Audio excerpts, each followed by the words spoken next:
तो last lecture में कल हमने आपको जो पढ़ाया था ग्राम law of diffusion and gram law of effusion, वो उसी का डिस्कशन हम यहाँ करने जा रहे हैं, जिसमें जनरल कल फॉर्मूला बेटा की चीज पढ़ाए थे कि किसी भी गैस का रेट अगर हम बात करें तो रेट क्या होता है, चेंज विद रिस्पेक्ट टू क्या होता है, टाइम। चेंज अब अलग अलग तरीके का है, जैसे यहां से गैस बाहर जा रहा है उसका मोल चेंज हो रहा है, या तो उसका वॉल्यूम चेंज हो रहा है, या वो डिस्टेंस ट्रेवल कर रहा है। ठीक है, जैसे मान लो पहले मोल था N1, बाद में बचा हुआ मोल है N2, तो चेंज कितने का हो गया, N1 माइनस N2 का, तो मोल चेंज हो गया। और उस चेंज होने में जो टाइम लगा वो किसके बराबर बेटा, T के बराबर। तो कंडीशन क्या आ गया, चेंज इन मोल बाय क्या आपका टाइम टेकन। तो ये रेट हो गया। यहाँ रेट हमारे को तीन टाइप के ही पढ़ने, एक वॉल्यूम के रिस्पेक्ट में, दूसरा मोल के रिस्पेक्ट में, और तीसरा आपका डिस्टेंस के रिस्पेक्ट में। जैसे वॉल्यूम डिफ्यूज, मतलब पहले कितना वॉल्यूम था, बाद में गैस के डिफ्यूजन होने के बाद कितना वॉल्यूम बचा, तो change in volume by time taken, तो ये वॉल्यूम डिफ्यूज हो जाएगा। मोल वॉल्यूम, उसके बाद है डिस्टेंस ट्रेवल, मतलब एक गैस है जो यहां से ट्रेवल कर रहा है ना, तो जितना डिस्टेंस उसने ट्रेवल किया, जितने टाइम पे, वो जो दो चीज का रेशियो होगा वही उसका क्या कहलाएगा बेटा, रेट। ठीक है, ये चीज आप ध्यान रखना। चलो, अब जो रेट का जनरल फॉर्मूला कल हमने आपको पढ़ाया था, उसी जनरल फॉर्मूले पे मैं आपको लेके जाता हूं। वो था क्या, डायरेक्टली प्रोपोर्शनल टू क्या, प्रेशर इनटू क्या, एरिया डिवाइड बाय क्या, रूट अंडर टी इनटू क्या, एम। तो ये जनरल फॉर्मूला है रेट का, मतलब रेट किस हिसाब से हम निकालेंगे किसी का, उसका क्या जनरल फॉर्मूला होगा, ये जो हमने आपको लिख के दिया है ये हमारा जनरल फॉर्मूला। अब इसमें सीधा सीधा याद आप रखना कि जब भी कुछ नहीं बोले तो हम अपने मर्जी से प्रेशर क्या लेके चलेंगे, कांस्टेंट, एरिया क्या लेके चलेंगे, कांस्टेंट, टेम्परेचर क्या लेके चलेंगे, कांस्टेंट। कुछ नाम भी नहीं लिया तो भी कांस्टेंट, कांस्टेंट लिख के दिया तब भी क्या लेके चलेंगे, कांस्टेंट। अब बोल दिया, वो कुछ बोला ही नहीं, नाम ही नहीं लिया, क्या लेके चलेंगे, कांस्टेंट। बोला प्रेशर वेरिएबल है तो क्या लेके चलेंगे, तब भी क्या लेके चलेंगे बेटा, प्रेशर। अगला है क्या, जब बोला वेरिएबल तो क्या लेके चलेंगे, वेरिएबल। ठीक है, और अगर उस टाइम बोला प्रेशर वेरिएबल लेकिन एरिया का और टेम्परेचर का नाम उसने नहीं लिया, तो हम क्या समझेंगे कि एरिया और टेम्परेचर क्या है, कांस्टेंट। ठीक है, बाकी जिस जिसका वेरिएबल बोला हम उसको वेरिएबल लेके चलेंगे और कुछ करना नहीं, सीधी बात। अब देखो पूरा पूरा प्रॉब्लम इसी फॉर्मूले पे बनेगा, कोई दिक्कत नहीं है। अब जैसे कल हम आपको पढ़ा रहे थे उसमें ये जनरल फॉर्मूला बताए थे, और जिसमें हमने कहा था बेटा कि अगर प्रेशर और एरिया कांस्टेंट है और टेम्परेचर भी कांस्टेंट है, वो लिखवाए भी थे कि under identical condition of pressure and temperature, और एरिया तो खैर कांस्टेंट है ही, है ना। तो यहाँ पे आ गया था कि रेट जो है वो इनवर्सली प्रोपोर्शनल टू आ गया square root of molar mass, है ना।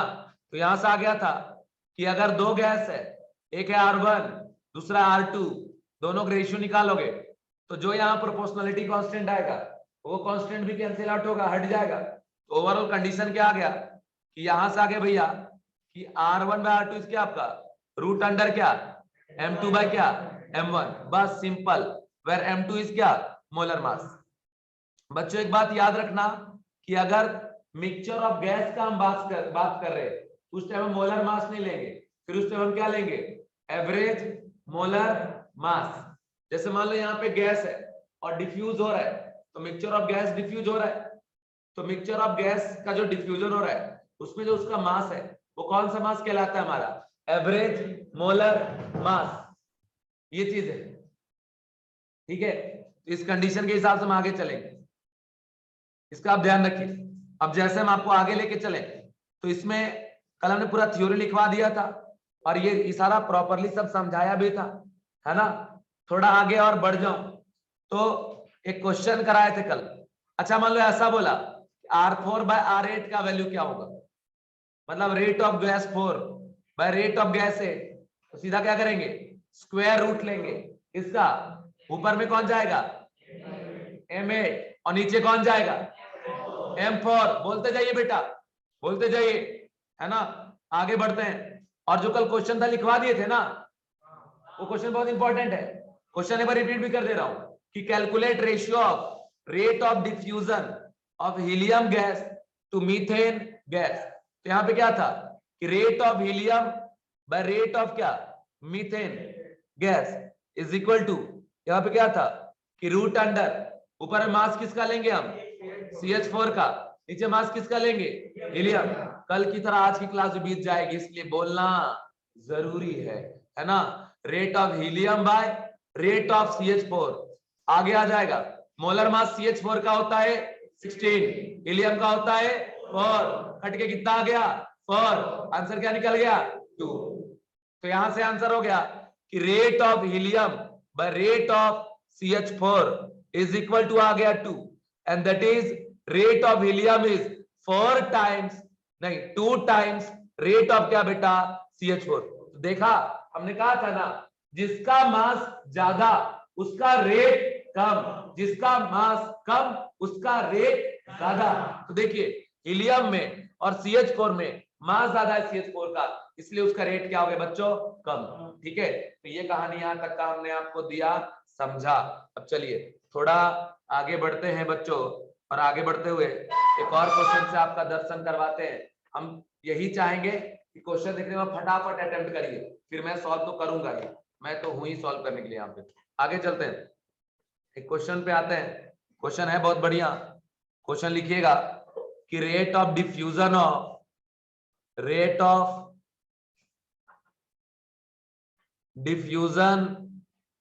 Of an unknown gas is 1.73 times a smaller than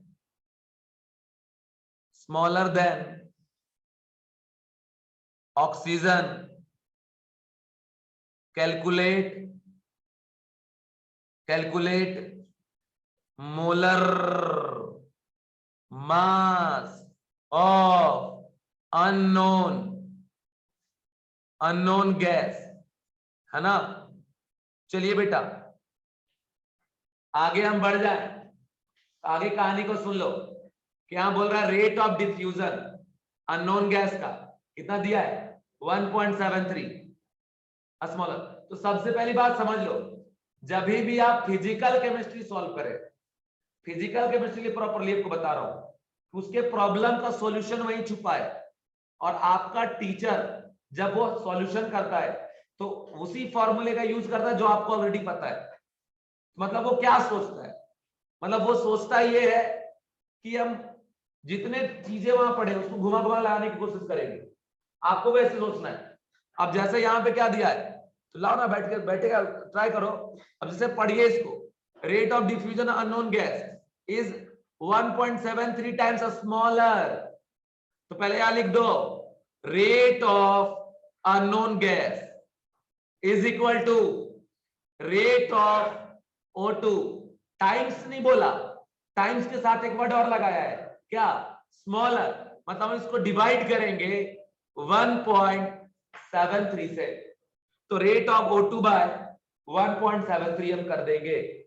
अब ये हो गया कि rate of unknown gas is equal to R of O2 divide by 1.73। हमारे को रिलेशन मिल गया भाई साहब। अब हमारे को करना क्या है, मोलर मास निकालना है, और मोलर मास वाला एक ही फॉर्मूला है, एक ही काम है, तो सीधा लगा दो कि rate of unknown gas by rate of O2 is equal to molar mass. बेटा जो नीचे है उसका मोलर मास कहां जाएगा ऊपर, और जो ऊपर है उसका मोलर मास कहां जाएगा नीचे। मतलब देखिए ऊपर चला जाएगा मोलर मास O2 का, नीचे चला जाएगा मोलर मास किसका अननोन गैस का। ठीक है, अब देखो अगर हम लिख दिए rate of unknown gas by rate of O2 is equal to molar mass of O2 है 16 के बराबर, अननोन गैस का सॉरी 16 टू 32 हो जाएगा, मोलर मास अननोन गैस का नॉर्मली ले लो। अब एक चीज और, ये जो अननोन गैस है उसका रेट हमारे को दिया हुआ है ना, बोला है कि 1.73 टाइम्स स्मॉलर है किससे, O2 से, तो हम यहां लिख देंगे R of O2 by 1.73 divide by R of O2 is equal to, यहां हम लिख देंगे 32 by molar mass of unknown gas, O2 cancel out हो गया, यहां से आ गया 1 बाय 1.73 इज इक्वल टू 32 और डिवाइड बाय मोलर मास किसका, अननोन गैस का। सुन लो बच्चों, ये जो 1.73 है ना, ये वैल्यू किसकी है, √3 का। अब ये 1 by √3 is 32 by molar mass of unknown gas, इसमें भी रूट लगा हुआ है। अब क्या करिएगा, स्क्वायरिंग बोथ साइड कर दीजिए, है ना, स्क्वायरिंग बोथ साइड कर दीजिए। तो जैसे स्क्वायरिंग कर देंगे यहां से कितना आ जाएगा, 1 by 3 is 32 by mass of क्या, अननोन गैस, है ना। अब क्रिस क्रॉस मतलब क्रॉस मल्टीप्लाई कर देंगे तो मास ऑफ अननोन गैस जो होगा किसके बराबर हो जाएगा, 32 इंटू 3 के बराबर, मतलब ये टोटल किसके बराबर हो जाएगा, 96 के बराबर। तो यही काम करना था। तो भाई क्वेश्चन ये भी देखिए, अच्छा ये बोलता 1.73 टाइम्स, तो हम क्या करते 1.73 into R of O2 is equal to R of क्या, अननोन गैस। लेकिन अगर बोला 1.73 टाइम्स स्मॉलर तो डिवाइड करेंगे, खाली बोला टाइम्स तो मल्टीप्लाई करेंगे, ठीक है। तो ये हो गया, ये क्वेश्चन किस किस से सॉल्व हो गया, ट्राई ही नहीं किए थे क्या, ऑन द वे थे, कौन कौन था ऑन द वे, सोच लिए थे करना क्या है, चलिए वेरी गुड, नीचे आप करो, बाकी लिख लिए, सॉल्यूशन लिख लिए बेटा, बोलो दुखी क्यों हो यार, चेहरा पे स्माइल लाओ जरा। तो ये फिर कोई डिस्कस कर रहा है, मत बनो गुरु, ये तो बहुत पटकेंगे उठा उठा के, कुछ भी नहीं बोलना है किसी को, मतलब कुछ नहीं बोलना है, ब्रेक में डिस्कस करिए, क्लास में नहीं, क्लास में डिस्कस करिएगा, बहुत पिटाई कर देंगे। और लेके आए आज ये लगा के पिटेंगे। तो आगे कंडीशन देखो, नेक्स्ट क्वेश्चन, बाकी ऐसा ही है, रेट निकालने बोलेगा तो M2 बाय M1 में रूट लगा के निकाल देना। अब थोड़ा हम आगे आपको लेके चलते हैं कि आखिर ये जो रेट ऑफ डिफ्यूजन हम निकाल रहे हैं वो किस चीज का रेट है, जो different different rate of diffusion हम लिख रहे हैं वो रेट आखिर है किसका। तो हमने बोला रेट 3 तरीके का, एक मोल का, एक वॉल्यूम का, दूसरा क्या, डिस्टेंस लेवल, और वो चीज जेई लेवल के ऊपर थोड़ा एडवांस टाइप के क्वेश्चन में आ जाए, ठीक है। तो कंसेप्ट यहां हम लिखेंगे कि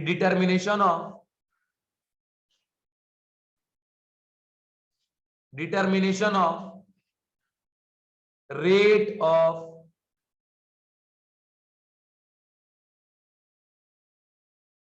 diffusion, rate of diffusion, first है वॉल्यूम डिफ्यूज, वॉल्यूम डिफ्यूज। अभी वॉल्यूम डिफ्यूज का मतलब क्या, समझ रहे हो मेरी बात, मतलब जब गैस बाहर जा रहा है उसके कारण जो वॉल्यूम उसका कम हुआ उसी को हम क्या बोलेंगे, वॉल्यूम डिफ्यूज, है ना। तो रेट क्या होता है बेटा, चेंज अपॉन क्या, टाइम। जैसे आपके लिखने का रेट है ना, जैसे बच्चा जो एब्सेंट रहता है वो मेरे पढ़ाने कैसे मेजर करता है, अरे सर 2 पेज तो पढ़ाए, है ना, 2 ही पेज पढ़ाए, ज्यादा नहीं छूटा, पर उसको पता नहीं उस 2 पेज में कितना कंसेप्ट चला गया। तो कभी बोलोगे 2 ही पेज, कभी बोलोगे 10 पेज पढ़ा दिया, है ना।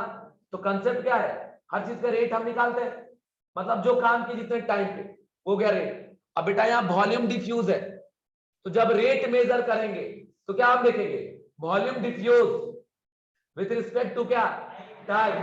ऊपर में कौन जाएगा, चेंज इन वॉल्यूम, नीचे में कौन जाएगा, क्या जाएगा, टाइम टेकन, ठीक है, ध्यान रखिएगा। तो कंसेप्ट यहां पे हम लिखेंगे, लिखिएगा इसका कि वॉल्यूम डिफ्यूज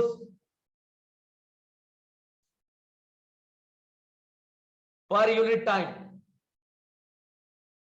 वॉल्यूम डिफ्यूज पर यूनिट टाइम, ये चीज हो गया। दूसरी बात मैं आपको बता दूं कि यहां जो हम रेट लिखेंगे हमेशा रेट को स्मॉल आर से दिखाएंगे, कभी कैपिटल आर का यूज नहीं करेंगे। तो आर हो जाएगा change in volume by time taken, time taken. तो ये चीज आप ध्यान रखिएगा। सीधी बात, जिसका भी रेट निकालना है उसका चेंज आप देखेंगे और उसको टाइम से आप डिवाइड करेंगे मेरे प्यारे बच्चों। तो यहां से आपका वॉल्यूम डिफ्यूज निकल जाएगा। अब इसके फॉर्मूले पे आपको लेके जाते हैं। तो यहां से R इज इक्वल टू क्या हो जाएगा, मान लो कि वॉल्यूम का चेंज हुआ, हमने कह दिया V का, कितने का चेंज हुआ है V, तो ऊपर में कौन जाएगा V, और उसमें टाइम लगा है T, तो नीचे कौन जाएगा T। तो ये जो रेट है वो किसके बराबर हो गया, V बाय T के बराबर, where V is volume diffuse, T is time taken. Okay, तो अब यहां से देखिएगा, अगर हम ऐसा लिख रहे थे कि R1 by R2 is equal to root under M2 by M1, ये तो जनरल फॉर्मूला हमारा है। अब आगे जैसे हम वॉल्यूम के हिसाब से लिखे तो R1 में क्या देखेंगे, वॉल्यूम डिफ्यूज थ्रू गैस 1, और मान लो वो वॉल्यूम डिफ्यूज कितना किया है V1, और टाइम कितना लिया उसके लिए हो बेटा T1। R1 किसके बराबर हो गया V1 बाय T1, तो वैसे R2 किसके बराबर हो जाएगा V2 बाय क्या T2। अच्छा मुझे बताओ, ये जो V1 है क्या बचा हुआ वॉल्यूम है क्या, ये V2 बचा हुआ वॉल्यूम है क्या, नहीं, मतलब जितना वॉल्यूम बाहर गया उस उतने का बात कर रहे हैं। गैस 1 का अगर V1 वॉल्यूम गया तो हम V1 लिख रहे, गैस 2 का अगर V2 वॉल्यूम गया तो हम क्या लिख रहे V2, और गैस 1 के V1 जाने में टाइम कितना लग रहा है T1, और V2 जाने में टाइम कितना लग रहा है T2, इसलिए हम लिख रहे हैं यहाँ पे V1 by T1 is equal to क्या V2 बाय T2। ये काम कर दिए। अब आगे बढ़ेंगे और ऐसे लिखेंगे कि R1 by R2 is equal to root under M2 by M1, and जो R1 बाय R2 बेटा इसके बदले हम क्या लिख सकते हैं V1 by T1 and divide by V2 by T2 is equal to root under M2 by M1। ठीक है ना, ये काम कर दिए। अब देखिए जब इसको ऊपर लेके जाओगे तो कुल मिला के एक ही फॉर्मूला यहां से आ गया, ये मास्टर की फॉर्मूला वॉल्यूम डिफ्यूज का याद रखना कि V1 by T1 into T2 by V2 is equal to root under M2 by M1। ये हमारा फॉर्मूला आ गया बच्चों, है ना, वॉल्यूम डिफ्यूज का formula V1 by T1 into T2 by V2 is equal to root under M2 by क्या आ गया M1। ये वॉल्यूम डिफ्यूज वाला फॉर्मूला। कंफ्यूज हो जाओगे क्या, चलिए सारे बच्चे बोलिएगा एक बार मेरे साथ साथ, ये जो V1 का है ये क्या है वॉल्यूम डिफ्यूज बाय क्या आपका गैस 1, ये V2 क्या है वॉल्यूम डिफ्यूज बाय क्या आपका गैस 2, और T1 क्या है टाइम टेकन फॉर क्या आपका गैस 1, T2 क्या है टाइम टेकन फॉर क्या आपका गैस 2। चलिए आगे बढ़ते हैं, दूसरा बताता हूं, और दूसरे टाइप है इसमें हम लिखेंगे डिस्टेंस ट्रेवल पर यूनिट टाइम। इसमें भी लिखना बेटा डिस्टेंस ट्रेवल पर यूनिट टाइम। जैसे कहने का मतलब ये है कि एक गैस अब डिफ्यूज हो रहा है तो डिस्टेंस भी तो ट्रेवल कर रहा है ना, तो जितना डिस्टेंस ट्रेवल करेगा है ना उसके हिसाब से हम उसका रेट निकालते हैं। तो यहां से हम लिखेंगे rate is equal to distance travel by time taken, by time taken, जितना टाइम यूज किया उसके लिए वो चीज यहां पे आ गया। नेक्स्ट पॉइंट में हम ये बात करेंगे, यहां से शॉर्ट में इसको लिख दो कि डिस्टेंस ट्रेवल को स्मॉल डी से, टाइम टेकन को स्मॉल टी से, R इज इक्वल टू हो गया D बाय टी। ये चीज का आप ध्यान रखिए, R is equal to D by T. अब सुन लो मेरी बात, कंडीशन ये है कि अगर दो गैस है ना, गैस 1 है और गैस कौन सा है 2, इसका R1 बाय R2 जो है वो किसके बराबर है m2/m1 में रूट लगा देंगे। अब आगे से समझ लो, डिस्टेंस के टर्म्स में फॉर्मूला क्या आ जाएगा, r1 इज इक्वल टू क्या आ जाएगा, d1/t1। अगर आपका सपना है अपने सपने को साकार करना तो बोलते जाओ बेटा, r2 का वैल्यू कितना हो जाएगा, d2/t2, है ना, समझ रहे हो, ऐसा हो गया।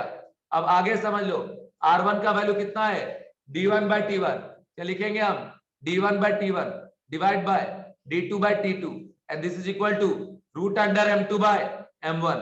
तो यहां से हमारा पूरा फिर नेट वही उसी टाइप का फॉर्मूला आ जाएगा, है ना, d1/d2 into t2/t1 is equal to root under m2/m1। तो ये वाला जो फॉर्मूला डिराइव होके आ गया वो डिस्टेंस ट्रैवल के टर्म्स में आया है, इसका आपको ध्यान रखिएगा।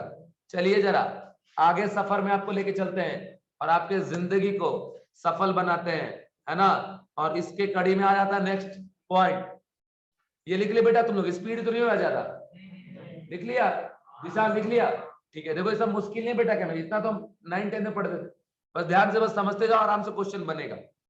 अब देखिए आगे, मोल डिफ्यूज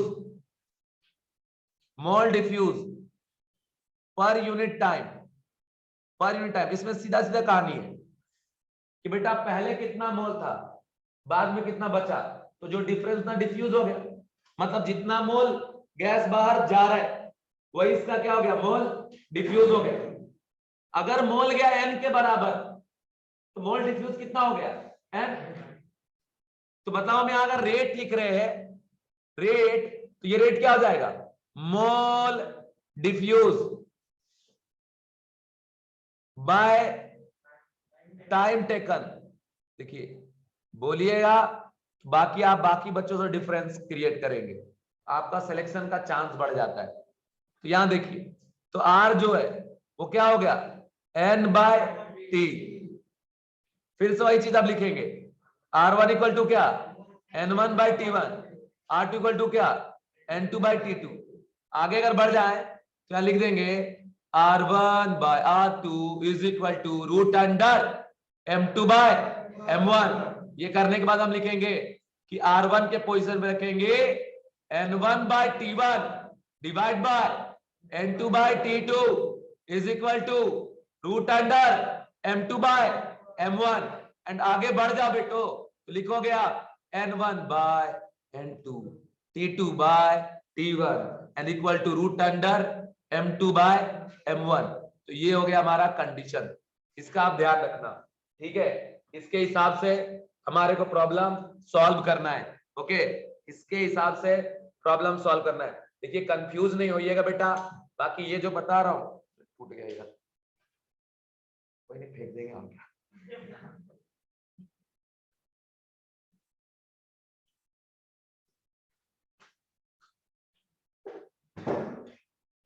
आज वॉल्यूम दिखाता तुम लोग को बिना माइक का।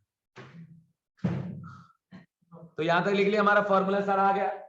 और नेट आगे आ जाते हैं तो अब सारे फॉर्मूले एक साथ लिखते हैं, और जिनको साथ में नहीं बोलना है वो अपने घर का एड्रेस और एक लिफाफा बढ़िया बड़ा सा खरीद के 5 लाख रुपए भर के रखना, महीने में रोज आपको अलग से बुलवाने के लिए आऊंगा, समझ रहे हो, और अलग से लिफाफा दे देना हाथ में, है ना। मैं बोलूंगा ना तो जबरदस्ती पैकेट में डाल देना।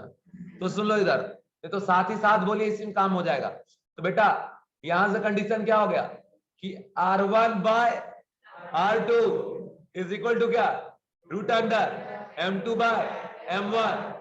बेटा दोगे क्या कि बोलोगे, ओके। चलिए अब यहां देखो, अब इसको ऐसे लिख सकते हैं कि R1/R2 इक्वल टू V के टर्म्स में V1/V2 T2/T1 N1/N2 T2/T1 और क्या आपका वो D1/D2 और इंटू T2/T1 और सबके बराबर एक ही है M2/M1। बात खत्म, ठीक है, इतना ही काम करना है। अच्छा बेटा एक चीज और हमको मैंने आपको बताने का, तो बता दे, यस तो बता देता हूं, सुनो। आपने ये पढ़ा है ना कि मोलर मास बाय 2 अगर करते हो गैस में, फॉर गैस तो मोलर मास बाय 2 जो होता है वो किसके बराबर होता है? Vapour density. तो हम लिख सकते हैं कि molar mass of gas is equal to क्या? Vapour density into 2। मतलब हम ऐसा लिख सकते हैं कि R1 बाय R2, डॉक्टर साहब लिखते जाइए, है ना, M2 बाय M1 के पोजीशन पे हम ऐसा लिख सकते हैं कि रूट अंडर, यहां लिखेंगे VD2 into 2 divide by VD1 into 2। 2 cut गया तो यहां से आंसर आ जाएगा VD2 बाय VD1। ठीक है, तो मतलब अगर मोलर मास नहीं दिया है और वेपर डेंसिटी दिया है गैस का, तो आप उससे भी काम चला सकते हैं। तीसरा एक और फॉर्मूला आपने पढ़ा था ना कि D is equal to PM by RT होता है गैस के लिए। फॉरवर्ड बेटा, gas from ideal gas equation, तो M इक्वल टू क्या हो जाएगा? DRT bye P। ठीक है, this is mass of gas. सुन लो बच्चों एंड बच्चियों, है ना, बड़ा एवं बड़ा मतलब बेटा होता है ना, ठीक क्या है आज, तो DRT बाय P। बच्चों अब यहां देखो, आगे कंसेप्ट है कि R2 by R1 is equal to root under क्या करेंगे? M2 बाय क्या? M1। पर M2 पोजीशन में रखेंगे क्या? ये जो यहां से आया है, अरे यार अब R2 बाय R1 कर दिया, R1 बाय क्या करना है? R2। यहां देखिए M2 बदले क्या आ जाएगा यहां से? DRT bye P। तो मतलब D1 नहीं D2 RT बाय P और D1 RT बाय P। और पता है ना कि प्रेशर टेम्परेचर तो ऑलरेडी पहले से कांस्टेंट है, RTP सब कट गया, इधर से क्या आ गया बच्चों? D2 बाय क्या आपका? D1, है ना। तो ये चीज हो गया, इसका ध्यान रखना। अब आगे बढ़ जाते हैं। ओवरऑल अगर आप फॉर्मूला एक साथ लिखोगे तो R1 by R2 is equal to root under M2 by M1 is equal to root under, क्या लिखेंगे क्या? VD2 by VD1 is equal to root under, क्या लिखेंगे आप? D2 bye D1। जो मिले उसी से निपटा दो डायरेक्ट, समझ रहे हो? हाँ, जैसा क्वेश्चन वैसे ही फॉर्मूला, कहानी सुने हो ना, बस वैसे ही जैसा डेटा दिया रहे वैसे ही पुट करके आंसर ला लो। अब बेटा सारा कुछ यहाँ पढ़ा दिए, अब है क्वेश्चन का नंबर। अब क्वेश्चन लाते हैं और तुम लोग को 1-1 मिनट का टाइम देंगे, फटाफट सॉल्व करते जाना, बाकी मैं तो सॉल्व करके आपको फिर दिखाऊंगा ही। पहला क्वेश्चन लिखिएगा कि if 20 gram of helium, if 20 gram of helium is diffused through a hole,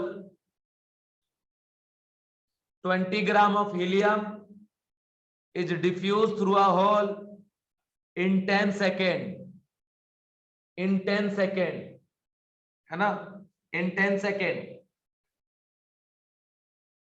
then calculate mass of SO2 gas diffused through the same hole, then calculate mass of SO2 gas diffused through the same hole in 15 second, in 15 second। चलिए शुरू हो जाइए, तब तक मैं एक बार और question read कर देता हूं, बाकी आपका सॉल्विंग का टाइम स्टार्ट है बेटा। क्वेश्चन छूट गया तो कोई बात नहीं, सॉल्विंग करो। If 50 ml of hydrogen, sorry यार, if 20 gram of helium, 20 gram of helium is diffused through a hole in 10 seconds, then calculate mass of SO2 gas, SO2 gas diffused through the same hole in 15 seconds। जरा solve करिए।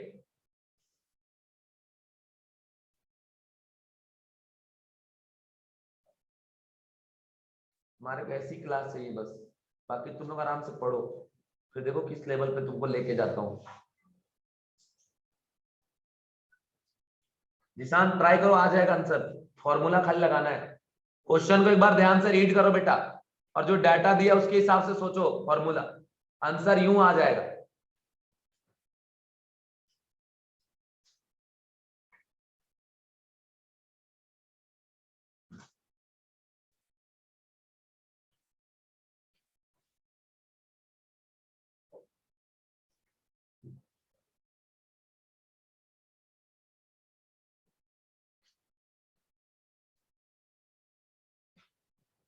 चलिए अब इस question का हम कल्याण करते हैं।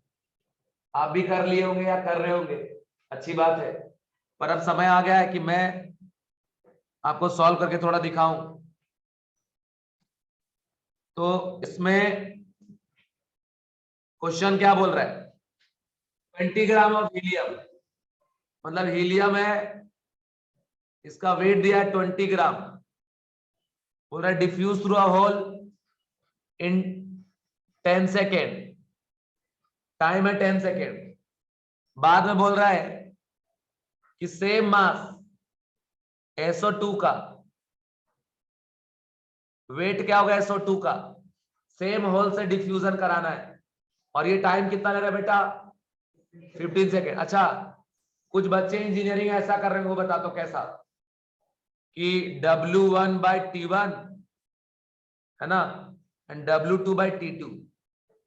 उनको लग रहा है वेट डिफ्यूज। बेटा वेट डिफ्यूज हम डायरेक्ट ऐसे यहां नहीं ले सकते, हम वेट नहीं ले सकते, हम किसको लेते हैं, मोल।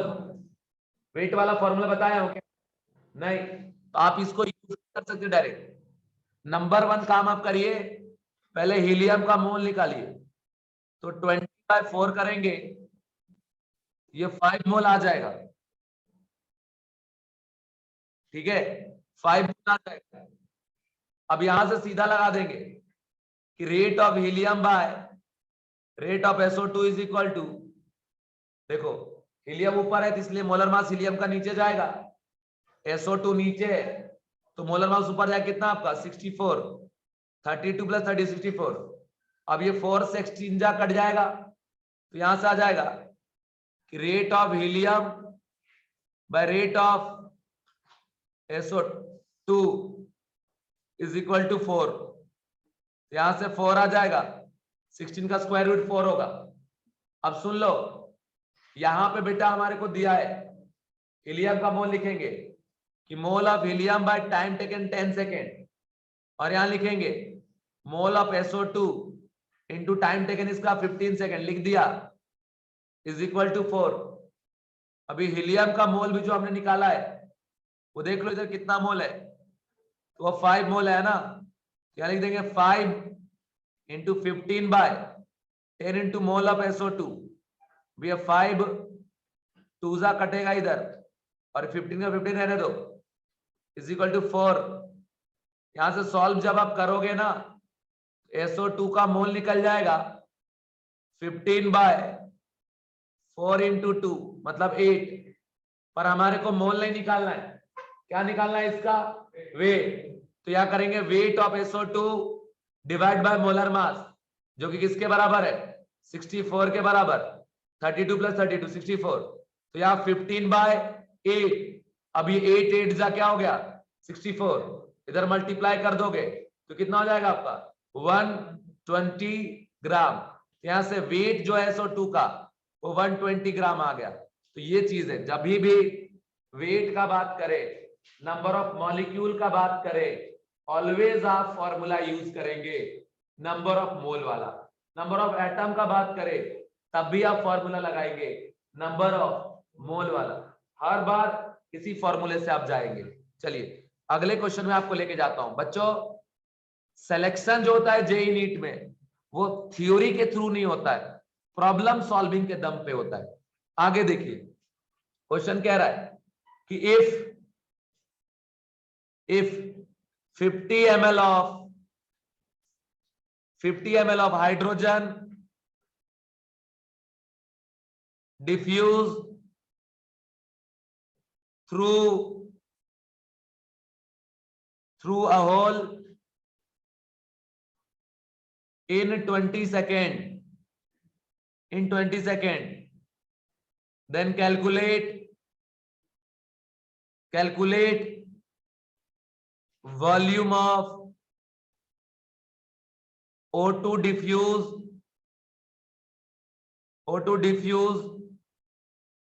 through the same होल से O2 डिफ्यूज करने के लिए कितना वॉल्यूम होगा। देखो ये भी क्वेश्चन में धड़ से आंसर आ जाएगा। चलिए 1 मिनट का टाइम है और आंसर लाके बताइए कौन लाता है। देखते हैं सबसे पहले क्वेश्चन है 50 ml of hydrogen diffuses through the hole in 20 second.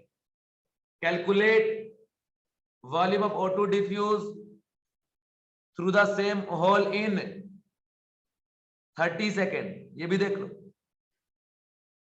In 30 second. चलिए आंसर लाइए फटाफट।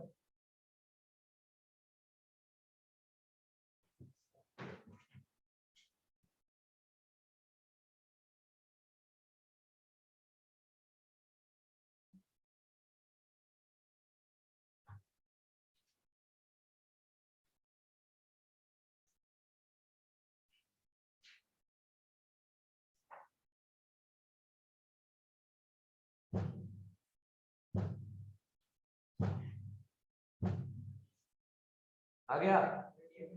कितना है?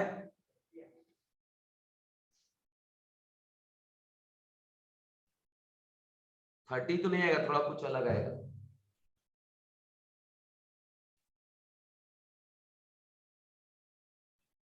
देखो बच्चों फिर से वही बात, क्वेश्चन की रीडिंग इंपॉर्टेंट है।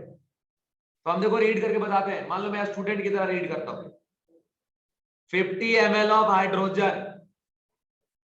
तो मतलब आप डाटा लिखो ऐसा, वॉल्यूम हाइड्रोजन कितना 15 ml। हड़बड़ी ना करो कि बाद में आपका स्पीड आ जाएगा। पहले तो क्वेश्चन सॉल्विंग करना सीखो। 50 ml, तो 50 ml आ गया hydrogen diffuse through a hole in 20 second. इसके लिए टाइम है 20 सेकेंड। बाद में बोल रहा है calculate volume of O2 diffuse through the same hole in 30 second. मतलब ये कि वॉल्यूम निकालना है किसका, O2 का, है ना। और ये भी उसी होल से डिफ्यूज कर रहा है, लेकिन डिफ्यूजन चल रहा है कितने टाइम तक, 30। तो भैया काहे को घबरा रहे हो, सीधा लिखो rate of hydrogen by rate of O2 is equal to root under molar mass of O2। Molar mass O2 का 32 ग्राम के बराबर होता है and divide by molar mass किसका, हाइड्रोजन का। हाइड्रोजन का मोलर मास कितना हो गया 2। देखो हम ये कर दिए ना, ये करने के बाद एकदम आराम से इसको काट दीजिए, 16 आ जाएगा और बाहर क्या निकल गया 4। अब बेटा यहां वाला फॉर्मूला लगाओ वॉल्यूम वाला कि volume by time, volume by time. तो सुनो यहां पे क्या लिखेंगे, वॉल्यूम हाइड्रोजन बाय टाइम। तो ऊपर में आ जाएगा क्या 50 डिवाइड बाय टाइम इतने लिया 20। तो हम लिख देंगे इधर क्या 20 और divide by volume of O2 divide by 30 कर दिए। Volume diffuse by time taken, volume diffuse by time taken is equal to बेटे 4 के बराबर। ठीक है ना, ये 0 0 कट गया है ना, ऐसे हो जाएगा 5/2 है ना। और यहाँ V ऑफ O2 और इंटू इधर से चला गया 30 इज इक्वल टू 4। सुन लो यहां से निकालेंगे V ऑफ O2 कितना 5 इंटू 30 डिवाइड बाय 2 इंटू 4। 2 15 जा कट गया, 15 5 जा 75/4। तो बेटा 75 जा 4 आएगा 1 है ना, फिर क्या आपका 8 है ना, फिर पॉइंट, फिर आ जाएगा कितना 7 और 5 ऐसा। तो नेट आंसर आ गया 18.75 ml। देखो कोई घबराना नहीं है बेटा, this is the problem of chemistry and physical chemistry में क्या है, जो पढ़े हो वही अप्लाई करना है, इतना सा काम करना है। इसके लिए आप घबराएंगे तो दिक्कत वाली बात है, तो घबराइए नहीं। आराम से हमने क्या किया, पहले जो R वाला फॉर्मूला लिख दो, फिर बाद में अगर वॉल्यूम डिफ्यूज का बात किया है तो वॉल्यूम वाला यूज कर लीजिए, मोल डिफ्यूज का बात किया है तो मोल डिफ्यूज वाला यूज करिए, अगर आपको जो जैसा दिया है वो वाला यूज कर लीजिए, काम खत्म। ठीक है, अब हम थोड़ा आगे बढ़ते हैं बेटा और नेक्स्ट क्वेश्चन से फिर आपको दर्शन करवाते हैं। और ये क्वेश्चन जो है थोड़ा हीट एंड ट्रायल टाइप का है। क्या इस प्रीवियस प्रॉब्लम में किसी को डाउट है? इधर बेटा किसी को डाउट है? अरे बोलो ना मुंह से हाँ या ना। फिर से पूछता हूं, किसी को डाउट है? किसी को डाउट है? तो बोलो यार, ऐसे नहीं चलेगा, तेज आवाज बोलो। ठीक है, आगे क्वेश्चन देखिए, इसको कैसे सॉल्व करना है, हिट एंड ट्रायल है ये क्वेश्चन। देखो बोल रहा है कि x ml of hydrogen if uses through a hole in a container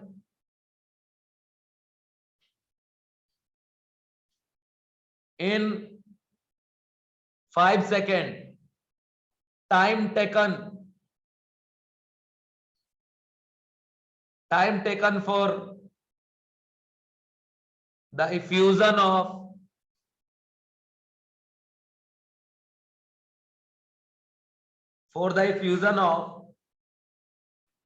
the same volume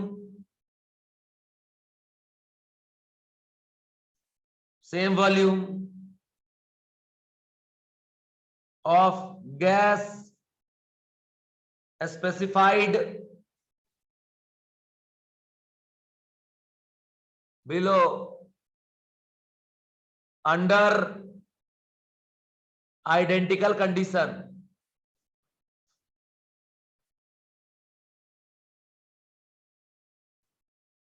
ठीक है, तो क्वेश्चन बहुत बड़ा आपको दिख रहा होगा क्योंकि मैं लिख के दे रहा हूं इसलिए।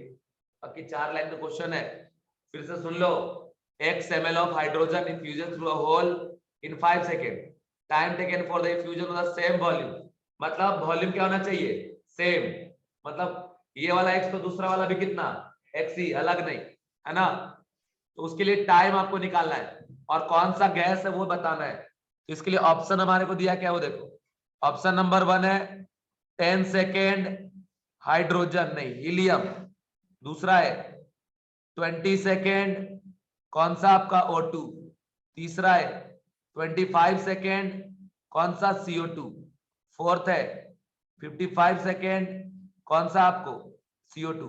तो बेटा पहले तो उधर से कैलकुलेट करो और यहां से हीट करके देखो और ट्राई करो कौन सा ऑप्शन मैच कर रहा है। बोलो, फर्स्ट नहीं मैच करेगा, नहीं कर रहा है, फर्स्ट नहीं आंसर। और ट्राई करिए जिसको भी मन करे, 1 मिनट का टाइम आपको दे रहा हूं।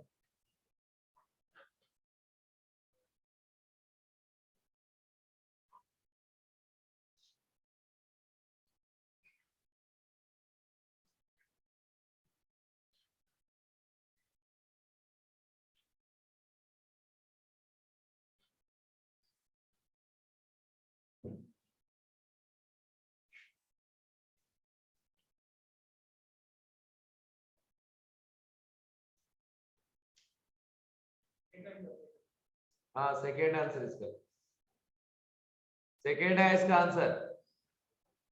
ट्राई करिए, कोई टफ क्वेश्चन नहीं, बस वैरायटी ऑफ प्रॉब्लम है। क्वेश्चन देखिए क्या कह रहा है, देखो मैं सॉल्व करता हूं तो चुटकी बजेगा आंसर आएगा। पहले सुन लो, हमारे को इसमें से कोई गैस है जिसको चूज करना है, पता नहीं कौन सा गैस है, तो हम गैस को अननोन लेके चलेंगे। तो पहले इधर लिख देते हैं रेट ऑफ, एक गैस है हाइड्रोजन, ऊपर में लो hydrogen divide by rate of unknown gas is equal to root under mass of unknown gas और divide by mass of hydrogen, ऐसा लिख लिए। ठीक है, अब ये लिखने के बाद हमारे को यहाँ पे रेट जो है ना वो वॉल्यूम के टर्म्स वाला लिखना है। तो जरा देखिए इधर लिखते हैं x ml हाइड्रोजन 5 सेकेंड में, क्या लिखेंगे यहाँ पे, लिखेंगे हम x बाय 5। और अननोन गैस के लिए भी क्या बोला देखो, x ml hydrogen hole in 5 second, time taken for the effusion of the same volume of gas, मतलब सेम वॉल्यूम ऑफ गैस के लिए कितना टाइम टेकन होगा। तो जैसे ये वाला x लिए हो x ml, तो अननोन गैस का भी कितना ml करा देंगे फ्यूजन, x ml ही कराएंगे। अब टाइम को t रख दो, ये x और x क्या हो गया, कैंसिल आउट। इधर आ गया मास किसका, अननोन गैस और हाइड्रोजन का 2 ग्राम। अब देखिए ये t ऊपर चला जाएगा तो नेट आंसर आ जाएगा T/5 is equal to root under, इधर से आ गया मास ऑफ अननोन गैस और डिवाइड बाय 2। तो ये हमारे पास एक इक्वेशन आ गया। अब हम इसके आगे जा नहीं सकते बेटा, दो दो अननोन है, तो अब हम क्या करेंगे, ये हमारे पास एक इक्वेशन है, इसमें ऑप्शन को पुट करके सेटिस्फाई करेंगे, जो इसको सेटिस्फाई करेगा वही आंसर। इससे नंबर 1 ऑप्शन क्या है, 10 सेकेंड एंड हीलियम। बेटा 10 अगर यहां रखते हो 10/5, इधर से कितना आ जाएगा, 2 आ जाएगा ना, और इधर से हीलियम का मास कितना है 4/2 का कितना आएगा 2, पर रूट लगा हुआ है ना, तो 2√2 के बराबर हो सकता है क्या, तो ये ऑप्शन मैच नहीं करेगा। देखो ना, आपको अलग अलग टाइप का प्रॉब्लम मैं दिखा रहा हूं, कैसे सोचोगे ये बता रहा हूं। ऑप्शन नंबर 2 पे आ जाइए, और इसमें दिया था 20 सेकेंड, कौन सा आपका O2 gas, 20 second O2 gas. तो इस बार पुट करके देखिए, इधर 20 पुट करेंगे तो 20/5 कितना हो जाएगा 4, और इधर देखो O2 का मास कितना होता है 32/2 कितना हो जाएगा 16 का स्क्वायर रूट क्या हो जाएगा 4। बोलो दोनों साइड बराबर आया नहीं आया, तो आंसर क्या हो जाएगा इसका सेकेंड। अच्छा आगे भी चेक कर लेते हैं, थर्ड वाले में क्या दिक्कत है वो जरा देख लो। थर्ड वाला बोल रहा है बेटा 25 ग्राम 25 सेकेंड CO2, तो 25 सेकेंड CO2। सुन लो, अगर 25 यहां पुट कर दोगे तो 25/5 कितना हो जाएगा 5, और इधर देखो CO2 का मास कितना होता है 44/2 कितना हो जाएगा 22। क्या 22 का स्क्वायर रूट 5 होगा, दोनों मैच किया क्या, नहीं मैच किया, मतलब ये कि RHS LHS मैच नहीं किया, तो ये वाला भी आंसर नहीं होगा। आगे लास्ट आ जाइए, 55 सेकेंड ऑफ CO2 क्या रख दीजिएगा, अगर आप 55 सेकेंड कौन सा CO2, बेटा अगर 55 रखोगे 55/5 कितना आ जाएगा 11, और फिर से CO2 44/2 तो √22, क्या इसका स्क्वायर रूट 11 आएगा, नहीं मैच किया क्या, नहीं, इसलिए फोर्थ ऑप्शन भी मैच नहीं कर रहा। ऐसे भी क्वेश्चन आपको सोचने पड़ते हैं, ठीक है, ये जेई में ऐसे क्वेश्चन आपको मिलेंगे, मैं जब आपको सीट दूंगा। चलिए अब ये क्वेश्चन आपको दिखा रहे, और बेटा ये क्वेश्चन बहुत प्रैक्टिकल है। आप याद करो जब बचपन में गांव जाते होंगे तो जैसे इधर ब्रिज होता है ना, बड़ा एकदम बनाया जाता है, कंस्ट्रक्शन लगा के इंजीनियर लगा के, और गांव में क्या होता है कोई टेंशन नहीं, पहले गड्ढा खोदो, वो बना सा गोल पाइप आता है, खरीद के लाओ, भर दो, पट्टी डाल दो, बन गया ब्रिज, पानी इधर से उधर जाएगा, है ना, शॉर्टकट में। समझे क्या मैंने बोला, बेटा आप देखो गोल सा पाइप रहता है ऐसा बना हुआ, गोल गोल नहीं रहता यार, अरे ऐसा ऐसा सीमेंट का, और उसमें रॉड भी रहता है बेटा, खाली सीमेंट का नहीं रहता रे पागल, है ना, ठीक है ऐसा, समझे, याद आया। अच्छा आपका जब गांव जाते हो तो आपको टारगेट उसमें घुस के सो के जरा देखे कैसा लगता है ना, और घर वाले खोजे सब घुस के गेम खेलने बड़ा मजा आता था, वो वीडियो में आता था ऐसे दबाव तो उड़ता था जो ऊपर ऐसा घूम के ऐसा, है ना, तो इसमें बेटा आपको लगता है इधर से घुस जाए और यहाँ सो जाए, और टूटू तो पूरा दिन यहाँ बंक मार के स्कूल सोया रहता था, समझ रहे हो, है ना। तो कौन कौन इसमें घुस के सोया बेटा, अरे सच बता मुझे, अंदर गया अंदर घुसा है, कौन कौन अंदर घुसा है, इतने लोग गए अंदर, सही है, इधर से कोई कोई नहीं, कोई बात नहीं। तो सुन लो ये 5 वाला कहानी है, ध्यान से जरा सुनिएगा क्वेश्चन, देखिए बोला हूं डिस्कशन नहीं करने, तो पकड़े जाइएगा तो उधर बिठाएंगे उधर लाके, ध्यान से रखना रूल वही है। तो कंडीशन ये है हमारा, क्वेश्चन में ध्यान सुनिए, ये जेई में आया हुआ क्वेश्चन है, सेम डाटा ये नहीं था, थोड़ा सा हमने इसमें इंजीनियरिंग किया है, और इंजीनियरिंग करने का कीमत चुकाना पड़ता पता ही है, अब देखिएगा इसमें हमने भी कीमत चुकाया है। अब बेटा ऐसा क्वेश्चन आया था कि ये एक पाइप है सिलेंडर टाइप का, मतलब वही होल वाला पाइप, और बेटा दोनों साइड से होल है और इसका लेंथ है 2 मीटर, है ना, 2 मीटर, और इसका ये वाला मिड पॉइंट है एकदम, यहां से यहां 1 और यहां से यहां 1, और इस पॉइंट का नाम क्या दे दे, बोलिए, एम क्यों, बी देते हैं, है ना, और इसके पहले वाले का नाम देते हैं ए, और इसके बाद वाले का नाम देते हैं सी। अभी कांड देखो होगा क्या, ए बी और सी हो गया, ठीक है।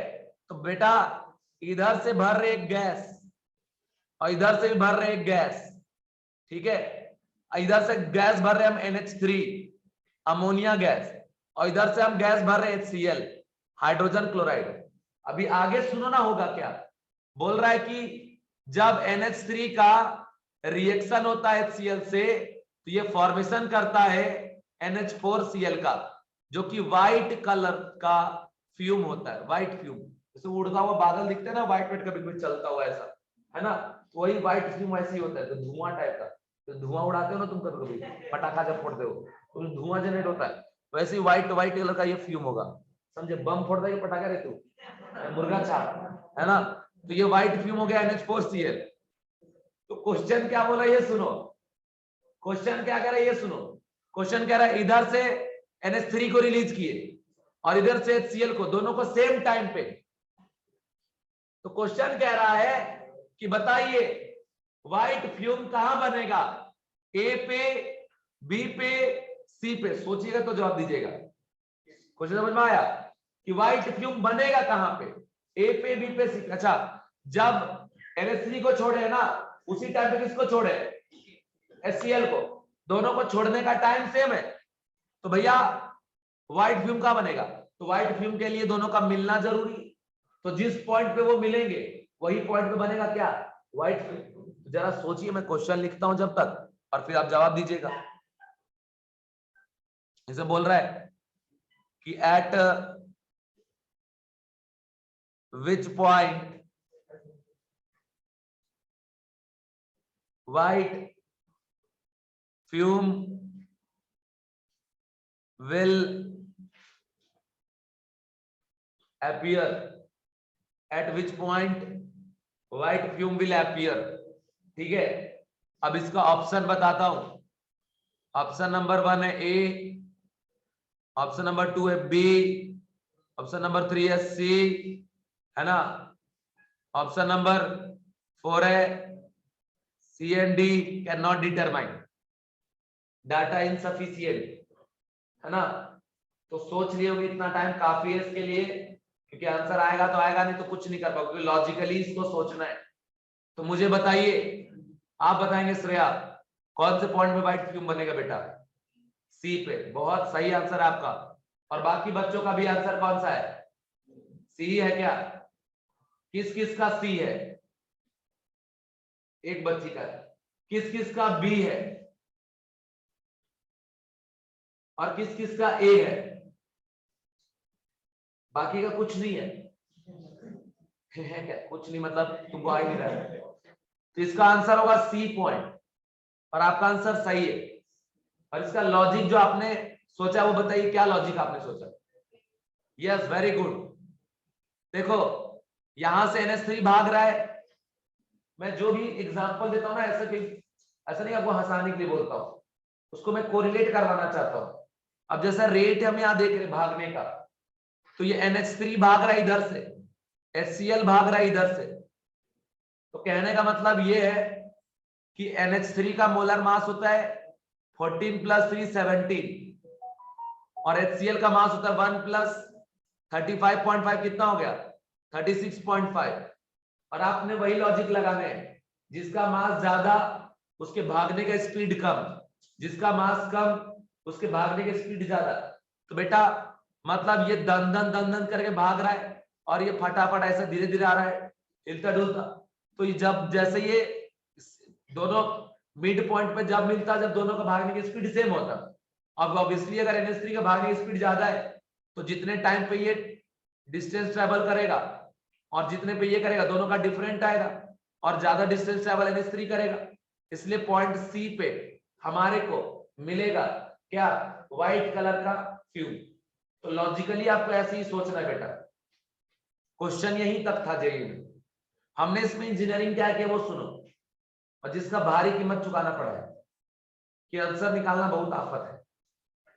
क्वेश्चन ये है कि जो पॉइंट है ना सी, उसका डिस्टेंस निकालिए किसी भी एंड से, आइदर फ्रॉम एंड एक्स या फिर आइदर फ्रॉम एंड एम और एंड एन। इस एंड से बताइए कितने डिस्टेंस पे, ठीक है, समझ रहे हो, या दूसरे जिधर से HCl भरे उधर से कितने डिस्टेंस पे। तो कंसेप्ट क्वेश्चन इसका कि calculate distance from any and, calculate distance from any and, किसी भी एंड से आपको डिस्टेंस निकालने हैं। तो कहानी समझ लीजिए, फिर से यहां फट से वही लिख देंगे, एक पाइप बना लो बेटा, पाइप बना दिया सर जी, ये पॉइंट है सी बच्चों, इधर से आ रहा है NH3, इधर से आ रहा है HCl, पूरे पाइप का लेंथ है 2 मीटर। तो मान लो यहां से यहां का लेंथ है x, मतलब NH3 वाले एंड से पॉइंट सी का डिस्टेंस हमने लिया बेटा x, तो ये सी से HCl का डिस्टेंस कितना हो जाएगा 2 माइनस क्या x, खुद ही समझ लो, क्योंकि टोटल 2 है, तो यहां से ये हो जाएगा x और ये कितना हो जाएगा 2 माइनस x। अच्छा एक बात समझो कि दोनों ने डिस्टेंस अलग अलग ट्रेवल किया है, लेकिन जो ट्रैवलिंग का टाइम है वो दोनों के लिए क्या है सेम, ठीक है। तो मान लो इसने ट्रैवल किया टाइम t, इसने किया ट्रैवल टाइम क्या t, तो हम यहां ऐसे लिखेंगे x by T divide by 2 minus X by T is equal to root under mass of HCl by mass of NH3। अब ये t और t कट गया, आगे x by 2 minus X is equal to root under mass of HCl, और HCl का मास कितना है 36.5 divide by 17। अब बोलोगे सर आप बोल रहे थे कि कीमत चुकाना पड़ा, बेटा कीमत ये है कि मान लो हमको अब x निकालना है, कितना आफत है समझ रहे हो, यहाँ पे क्वाड्रेटिक बनेगा, ऊपर से इतना डेंजरस है भाई, सॉल्व अपने कर लेना, मैं नहीं करूंगा, ठीक है। काहे कि यार इजीली कैलकुलेट नहीं होता, क्योंकि ये क्वेश्चन था ही नहीं और हमने बनाया, ठीक है। हम सोचे ये भी क्वेश्चन बन सकता है, लेकिन बाद में PYQ मिला है ऐसा, और देखना भी दूंगा, इजीली सॉल्व भी हो जाएगा। तो मतलब जो एग्जाम में क्वेश्चन आता है उसका डाटा इजी होता है। तो सर अगर सॉल्व करना है तो करेंगे कैसे, तो आप एक काम कर सकते हो, यहां से स्क्वेयरिंग बोथ साइड है ना, तो स्क्वेयरिंग बोथ साइड कर देंगे, क्या हो जाएगा x का स्क्वायर बाय 2 माइनस एक्स का क्या square, and this is equal to, इधर से देखिए यहां से आ जाएगा कितना 36.5 बाय क्या आपका 70। अब जो ये रेशियो निकालोगे ना, ये कितने बराबर आता है 2.15 के बराबर रफली। तो अब करना क्या है बेटा, मैथ ही तो लगाना है, क्योंकि क्वाड्रेटिक लगाओगे, क्वाड्रेटिक सॉल्व करोगे x का वैल्यू आ जाएगा। लेकिन इतना इजी नहीं है, आसान नहीं है। फिर सर इसको आसान कैसे बनाए, अप्रोक्सीमेट कैसे करें, तो एक बात समझो कि ऐसे था x बाई 2 माइनस एक्स, और ये 36.5 बाई 17 जिसकी वैल्यू है 2.15, तो रख दो 2.15, और रूट 2 का वैल्यू कितना होता है 1.41, इसको अप्रोक्सीमेट करके ऐसा ले लो 2.15 का कितना 1 पॉइंट मान लो 4.5 नहीं 4 लो, ठीक है। और ये हो गया x बाय कितना 2 माइनस, तो उससे ज्यादा इजी है इसको सॉल्व करना, क्योंकि मल्टीप्लाई अगर यहां से कर दीजिएगा x इज इक्वल टू ये हो जाएगा 2.88 और माइनस ऑफ 1.44 टाइम्स क्या x, इधर जाएगा तो हो जाएगा 2.44 टाइम्स क्या x is equal to 2.88, x is equal to 2.88 by 2 point क्या 44, देखो काटोगे तो 1 पॉइंट समथिंग आएगा ना, आएगा नहीं आएगा, और 2 से तो कम आना था, आंसर आ गया। ऐसे तो निकालना थोड़ा इजी है बेटा, ऐसे क्वाड्रेटिक बनाओगे ना बहुत मुश्किल है, ठीक है। खैर हमारे को मेथड बताना था आपसे बच्चों, मेथड डिस्कस करने थे जो हमने किया। अब आपने समझ लिया, ये अच्छी बात है। नेक्स्ट क्वेश्चन पे आ जाइए। सेम क्वेश्चन दे रहा हूं, आपके पास मौका है खुद को साबित करने का। देखिए ये यहाँ पे कंटेनर नहीं है, ये वही पाइप है और इधर पाइप का लेंथ हम ले रहे, मैं मेरे मर्जी से नहीं ले रहा हूं इस बार। ये क्वेश्चन PYQ का आया हुआ है। इसका लेंथ है बेटा 5 मीटर लेंथ का, और इधर से हम भर रहे हैं हाइड्रोजन गैस, इधर से भर रहे हैं ऑक्सीजन गैस। ये पॉइंट ए है, ये बी है और ये सी है। अब आप इतने नादान बालक तो नहीं हो कि आपको पता ही नहीं होगा कि जहां पे हाइड्रोजन और ऑक्सीजन मिलेगा उस पॉइंट पे मिलने के बाद फॉर्मेशन होगा किसका, वाटर का। तो हाइड्रोजन और ऑक्सीजन के बनने से, सॉरी मिलने से क्या बन रहा है बेटा, वाटर। तो क्वेश्चन क्या बोलता है वो सुनो। क्वेश्चन बोलता है कि कैलकुलेट, सॉरी क्वेश्चन बोल रहा है इसका, एट विच पॉइंट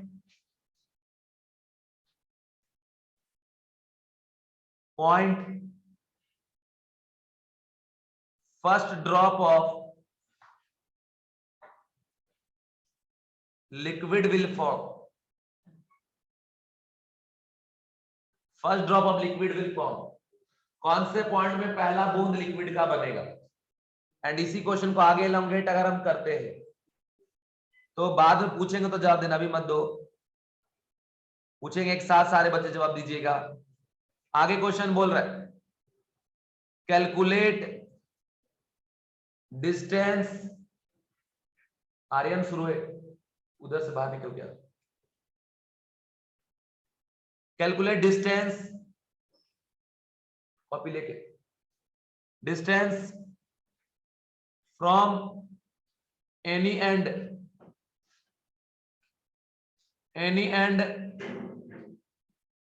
ठीक है, any and eight which first drop of liquid will form.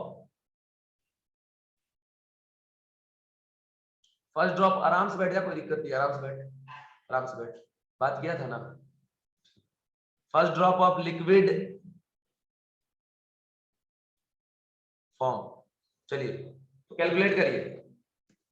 ऐसे बोलेंगे तो इज्जत से आके बैठ जाना, इंजीनियरिंग मत बताना, तो आके थपड़ाएंगे तो फिर अलग मत बोलना, फिर हमने नहीं किया बात, ये नहीं किया वो नहीं किया। चलो फटाफट, तो पहला आंसर दीजिएगा, क्या पूछूं। इसका पहला ऑप्शन हो जाएगा ए, 1 मीटर फ्रॉम, हाँ सही है, 1 मीटर फ्रॉम ऑक्सीजन सही है। तो इधर से हाइड्रोजन से कितना हो जाएगा, 4 मीटर। तो मतलब बुद्धि लगाना पड़ेगा ऑप्शन में देख के कि वो हाइड्रोजन से आंसर दिया या फिर किससे, ऑक्सीजन, है कि नहीं, क्योंकि मेंशन नहीं किया है ना। अच्छा ऐसा पूछे कि ए बी और सी किस पे बनेगा फर्स्ट ड्रॉप ऑफ लिक्विड, तो जवाब क्या होगा आपका, सी। उधर समझ आ रहा है बेटा, पीछे तितली जी आ रहा समझ में, यस। आगे सुनिए, कंडीशन ये है इस ए बी और सी में, ये तो मिड पॉइंट है, तो ये तो हाइड्रोजन हल्का ना है बेटा, 2 ग्राम ना है, और ये कितना है 32 ग्राम। अरे भाई ये तो पड़ एकदम उड़ेगा, पड़ पड़ पड़ पड़, समझ रहा है क्या, अरे भूड़ भूड़ भूड़ धीरे धीरे जाएगा। तो बेटा ये जैसे खट से यहां आ जाएगा, इसलिए सी पॉइंट पे फर्स्ट ड्रॉप ऑफ लिक्विड का अपीयरेंस होगा। अब बाद में निकालना है कि भाई सी पॉइंट का डिस्टेंस किसी भी एंड से क्या है, बाद में बोल देते हाइड्रोजन के साइड से बताओ, ऑक्सीजन, वो आराम से बता। मान लिया आपने यहां से यहां ले लिया x, तो ये वाला कितना हो जाएगा 5 माइनस एक्स। अगर यहां से यहां लिया x, इधर कितना हो जाएगा 5 माइनस एक्स। तो जिधर x लोगे अपोजिट में ऑटोमेटिक क्या हो जाएगा 5 माइनस एक्स। दूसरी बात ये कि जितना एक साथ ना इधर ऐड कर रहे हैं तो टाइम टेकन दोनों के लिए क्या रहेगा सेम। तो यहां से हम लिखेंगे क्या, यहां से लिखेंगे सीधा rate of hydrogen by rate of CH4 is equal to O2।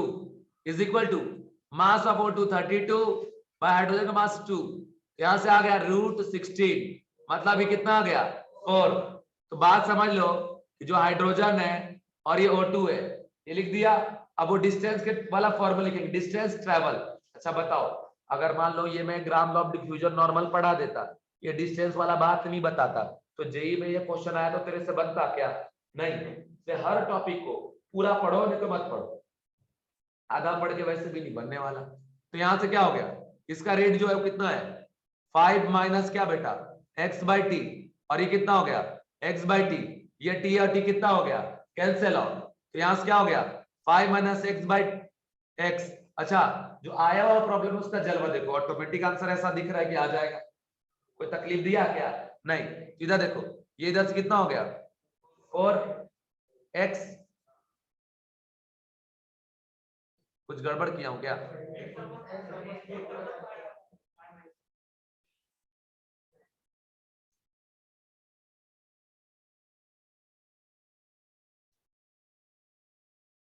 ओहो, ओहो हो गया बेटा, ओहो ये हो गया कि हमने x लिया डिस्टेंस फ्रॉम हाइड्रोजन, है ना, तो ये वाला इधर से कितना आ जाएगा 5 माइनस एक्स, क्योंकि हमने x माना है हाइड्रोजन से ना, तो ऑक्सीजन से 5 माइनस एक्स हो जाएगा। अब क्रॉस मल्टीप्लाई जब करेंगे, हंसने पे कोई रोक नहीं है जिसा हंसिए, लेकिन खाली बोलिएगा नहीं। x is equal to 20 minus 4x, अब इधर आएगा कितना हो जाएगा 5x, तो यहां से आएगा हमारा कि 5x is equal to 20, x is equal to कितना हो गया 4। तो बात यह है कि x का वैल्यू अगर 4 आ गया, मतलब हाइड्रोजन के एंड से 4 मीटर पे बनेगा वाटर, और जो ऑक्सीजन है उसके एंड से 1 मीटर पे बनेगा क्या वाटर। तो ये चीज है, यहां तक बता दिए। अब इस सेक्शन का आखिरी प्रॉब्लम हम आपसे शेयर कर रहे हैं, और नेक्स्ट क्वेश्चन ये है कि बेटा rate of diffusion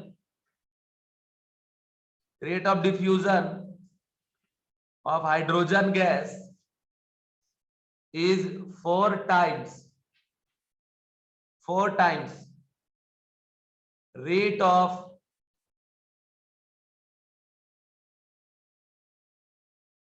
diffusion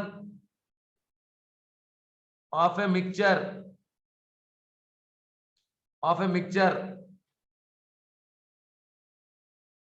containing CO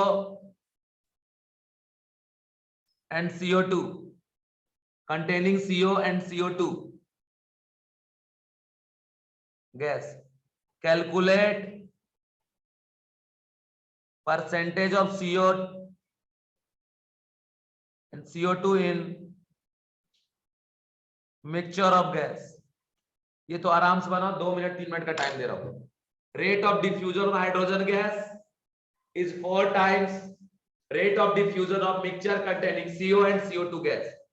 Calculate percentage of CO and CO2 in mixture of gas.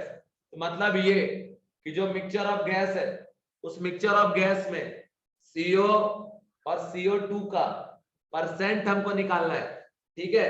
बाकी आपको बताए थे ना कि जब मिक्सचर ऑफ गैस रहेगा तो आप उस टाइम रेट में मोलर मास कौन सा लेंगे, एवरेज। लगा के लाओ ना आंसर, फट से लाओ, पहले एवरेज मोलर मास निकाल लो और बाद में फिर आंसर आ जाएगा। बेटा निकाल लो, निकाल आपकी फ्रेंड नहीं आ रही है, वो गलत कर गया। ओके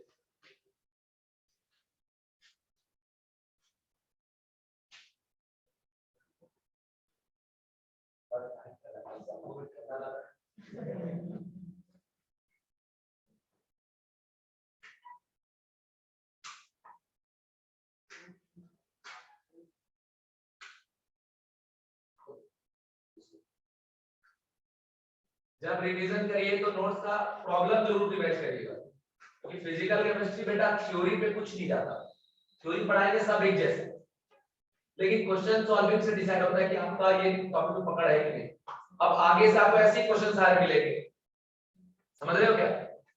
कोचिंग इसलिए तो बच्चे आते हैं कि उसको सब कुछ दिया जाए बना बनाया, बस वो बैठ के खाए, है ना, और एग्जाम में जाके बस एकदम गर्दा उड़ा के आए। जल्दी करो करो, बैठ, मेरे को क्या देगा सवाल करना भाई। पहले निकाल एवरेज मोलर मास, है ना, वो निकाल, पहले डाटा लिख जो दिया है, एवरेज मोलर मास पहले निकाल।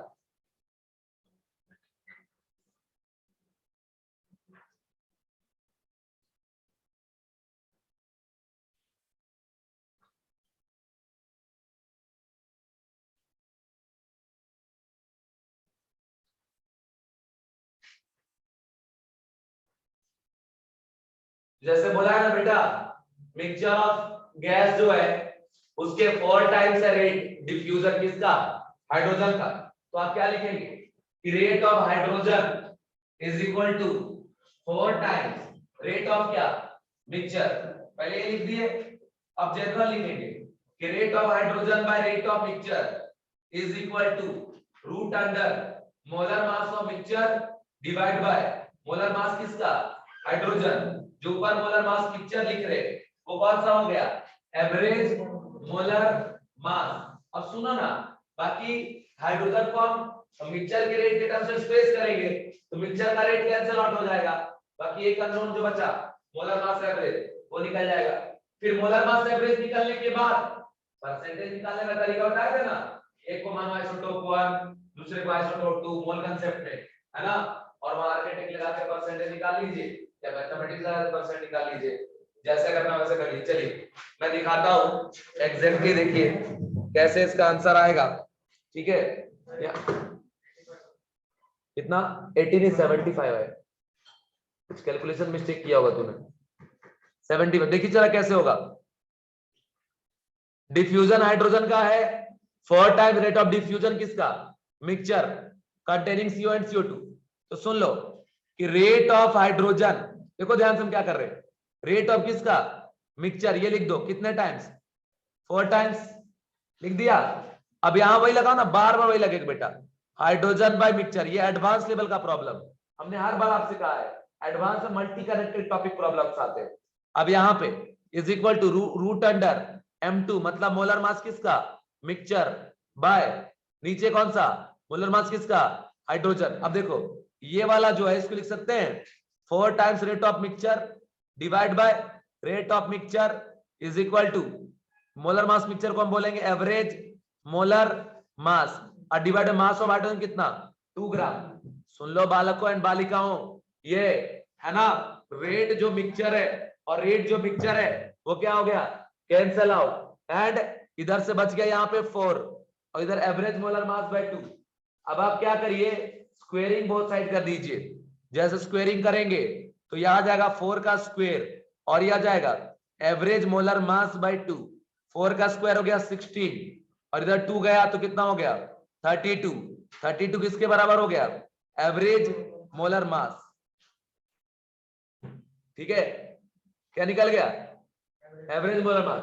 अब निकलने के बाद वो परसेंटेज वाला याद है, ऐसे मान लो CO है और CO2 का मिक्सचर, तो मानो ये आइसोटोप 1, इसको मानो कौन सा, आइसोटोप 2, याद है ना कि percentage of isotope 1 it mod of average molar mass minus of isotope 2 divide by I2 minus क्या आपका I1 इनटू क्या 100, ये वाला याद है ना, तो वही लगा दीजिए, आ जाएगा आंसर, ठीक है।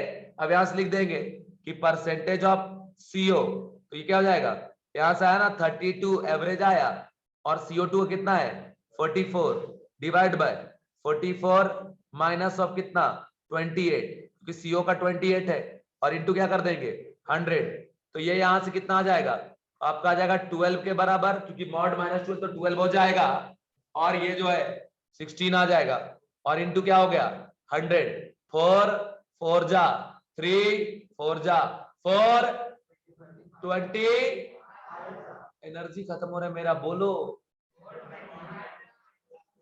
बड़ा, थोड़ा बड़ा, थोड़ा बोलो, बोलो बोलो, अरे बोलो, फिर पूछते फिर से बोलो तो एनर्जी खट से बढ़ेगा मेरा। यहाँ 3/4 आया और यहाँ 25 आ गया, कट कुट गया सब। अब नेट वैल्यू कितना आ गया बच्चों,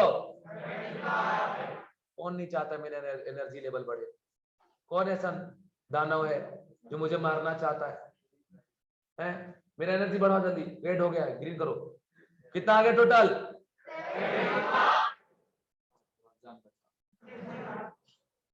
चलिए 75% आ गए। अब आगे बढ़ेंगे और नेक्स्ट टॉपिक पे लेके जाता हूं। तो यहाँ केस 1 खत्म। केस 1 के बाद अगला टॉपिक है हमारा इसी का केस 2। अच्छा केस 2 तो है ही, ऐसा केस 3, 4, 5 बनेगा, तो बनाते रहेंगे क्या ना। एक ही बात समझ लो कि केस 2 में हमारा प्रेशर गैस का डिफरेंट लेंगे। अच्छा अगर बोल रहा है प्रेशर डिफरेंट, मतलब टेम्परेचर और एरिया क्या लेके चलेंगे आप? सेम, अलग नहीं रहेंगे। ठीक है, जो डिफरेंट बोला उसको डिफरेंट लो, जो नहीं बोला उसका चुपचाप काटो उसको। समझ रहा है? अच्छा जब नाम लिया एरिया डिफरेंट, एरिया को क्या लेके चलेंगे? मारेंगे कांस्टेंट होगा। जब बोल रहा है डिफरेंट तो कांस्टेंट कैसे होगा सर? वेरिएबल। फिर एरिया भी लेना पड़ेगा A1 बाय क्या आपका A2। तो केस समझ गए ना।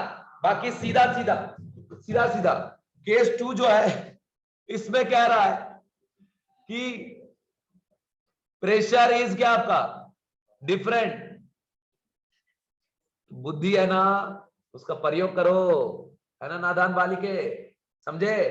तो बुद्धि का प्रयोग ऐसे करना है कि प्रेशर डिफरेंट बोला तो प्रेशर को डिफरेंट लेने का। बाकी यहां जैसे रेट है ना ऐसा P A by root under T into क्या एम। सुनो ये प्रेशर अभी वेरिएबल है ना, तो सुन लो rate directly proportional to pressure है, इनवर्सिबल मोलर मान। बाकी एरिया और टेम्परेचर क्या लेके चलेंगे आप? कांस्टेंट। अगर मान लो डिफरेंट लेना है तो एरिया भी डायरेक्टली प्रोपोर्शनल है, तो दो के लिए क्या लेंगे आप? A1 बाय क्या A2। सुनो ऐसा आ गया यहां पे। अब भैया अब फॉर आर अगर हम बात करें तो P बाय रूट अंडर क्या करेंगे हम? M। काहे कि एरिया और टेम्परेचर क्या है? कांस्टेंट है। आगे सुन लो तो R1 जो है वो डायरेक्टली क्या हो जाएगा? P1 bye root under M1। और R2 क्या हो जाएगा? P2 bye root under M2। ठीक है, समझ गए? तेरे से दुखी हूं, तू कल क्लास फिर नहीं आया था ना, रोज अब्सेंट करता, बहुत बुरा लगता है यार। R1 बाय R2, किसी को बर्बाद होते देखता हो तो बहुत तकलीफ होता है, समझ रहे हो?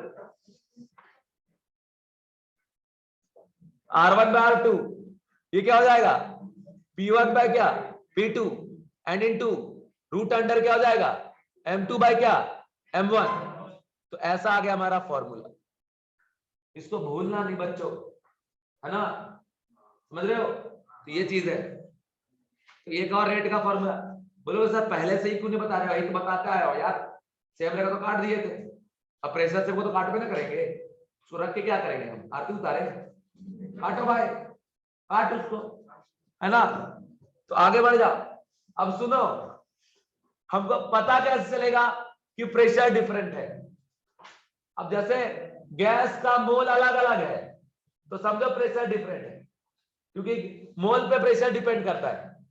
अगर मोल का नाम ही नहीं लिया तो प्रेशर से, मोल फ्रैक्शन का नाम लिया अलग अलग है तो प्रेशर डिफरेंट है।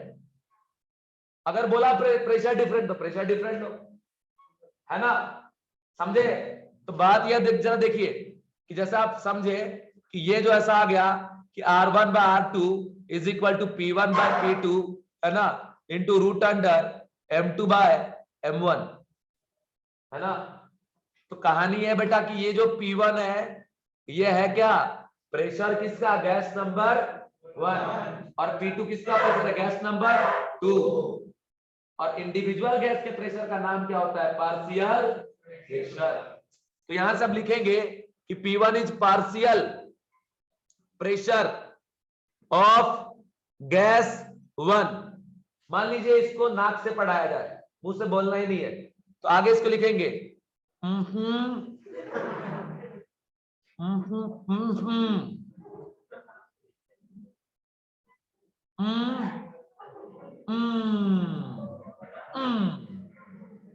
ठीक है ना, पार्शियल प्रेशर ऑफ गैस 2। समझ रहे हो? तो ये चीज हो गया। अब आपको अच्छे से पता होगा कि जो पार्शियल प्रेशर है उसका फॉर्मूला क्या होता है, मोल फ्रैक्शन इनटू क्या, टोटल प्रेशर। तो यहां अगर हमको P1/P2, ये तो रेशियो ना निकाल रहे बेटा, इसमें भी कुछ कटेगा उसको काटेंगे पकड़ के, समझा? तो इधर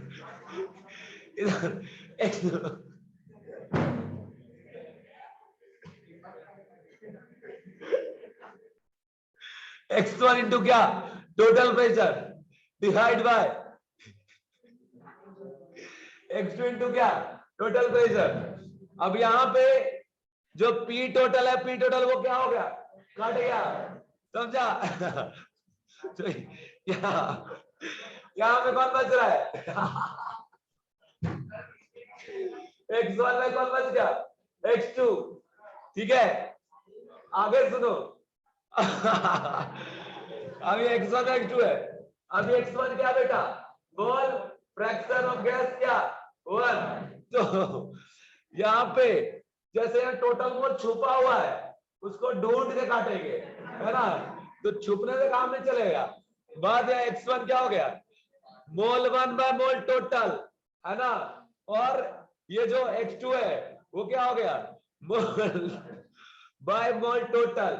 अब ये मोल टोटल को काट दिए, है ना? तो बच गया यहां से क्या, N1/N2, है ना? तो अगर अलग अलग मोल दिया है तो P1/P2 के बदले उसको आप रख सकते हो, कोई दिक्कत नहीं है। तो यहां से कंडीशन आ गया, P1/P2 is equal to x1/x2 is equal to N1/N2। तो बेटा अगर मोल का नाम लिया अलग अलग तो समझ जाना कि प्रेशर डिफरेंट है, और P1/P2 के बदले ये सब कुछ भी रखोगे तो चलता है। अच्छा एक और अभी आएगा, है ना? अब आगे की बात, N1/N2, N1/N2 क्या होगा, W1 बाय क्या, M1, और N2 क्या आ जाएगा, W2 बाय क्या, M2। M2 कहां जाएगा, ऊपर, है ना? तो बात यह है यहाँ पे M2 रख देंगे। तो कंडीशन का ध्यान रखिएगा कि पूरा ओवरऑल आ गया कि N1/N2 is W1/W2 into M2/M1। ये चीज आ गया। अब जरा गौर से देखना, है ना? तो यहां देखो कंडीशन अब लिखना चालू करते हैं। पहला एक ही फॉर्मूले को अलग अलग वेराइटी में कैसे एक्सप्रेस करेंगे, ये देखिए, R1/R2 is equal to P1/P2 root under M2/M। Flow में P1 के बाजू में M1 मत लिख देना, नहीं तो फ्लो में फुलवाएंगे ऐसा, है ना? तो सुन लो, P1 डायरेक्टली है ना इसलिए, और मास इनवर्सली है इसलिए ऐसा हो गया। तो यहाँ पे M2 क्या आ गया, M1। इसको कैसे लिख सकते हैं कि N1/N2, और इनटू इधर से क्या कर देंगे हम, M2 क्या आपका, M1। या फिर इसको क्या लिख सकते हैं, X1 क्या, X2। इसी क्या लिख सकते हैं, M2 क्या आपका, M1। तो ये आ गया रेट का रिलेशन। लास्ट जरा देखना बेटा कि ये जो R1/R2 है ये कैसा हुआ था कि W2/W1 into sorry W1/W2 into M2 क्या करेंगे हम, M1, है ना? अब ये M2/M1 है और इंटू यहाँ पे M2/M1 का पावर में क्या है, M2/M1 के पावर में 1/2 है ना बच्चों? अब देखिए यहाँ पे पावर 1 है और यहाँ पे पावर 1/2 है, दोनों का ऐड कर देंगे कितना आ जाएगा, 3/2। ये कैसे लिखे, समझ में आ रहा है बेटा? N1/N2 बदले हम क्या लिखे थे, W1 क्या आपका, W2 इंटू M2 क्या आपका, M1, और ये बाजू में जो रूट अंडर M2/M1 है ना वो है। तो यहां से नेट ओवरऑल आ जाएगा R1/R2 is equal to W1/W2 into root under M2/M1। ये आ गया, अरे बाप रे, ठीक है? तो ये फॉर्मूला सारा अरे नहीं भाई, अरे यार, अरे भाई 3/2 यार। R1/R2 इज क्या, W1/W2 इंटू M2/M1 m1 का पावर क्या आपका 3/2। तो ये सब मतलब फॉर्मूला बेस्ड क्वेश्चन पूछेगा, सब ध्यान रखना। अच्छा, इनका जब PYQ आपको देंगे ना तो आपको यही दिखेगा कि डायरेक्ट क्वेश्चन ऐसा पूछा है ना, जहां डायरेक्टली पुट कर दो आंसर आ जाए। बस आगे चलते आगे बढ़ते बेटा, और ये सारा कुछ बताने के बाद आगे बढ़ते हैं और क्वेश्चन पे आपको लेके आते हैं। और ये यहाँ पे हमको दो क्वेश्चन करने ज्यादा नहीं। पहला है क्वेश्चन नंबर 1। क्वेश्चन नंबर 1 कहता है कि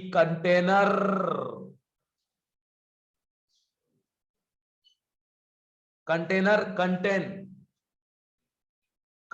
contain helium and CH4 in 2:1 mole ratio. सुनो बेटा, ये मोल पोल का नाम लिया ना तो समझ जाना कौन सा केस लगेगा, प्रेशर वाला लगेगा, केस 1 नहीं लगेगा, प्रेशर डिफरेंट वाला लगेगा। समझ रहा है कि नहीं बात? तो बोला यार हाँ। तो यहां पे आ गया कि mole ratio, calculate composition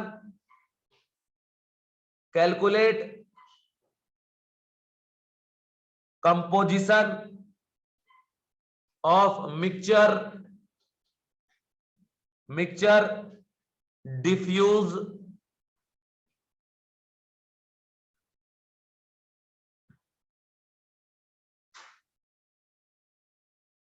out.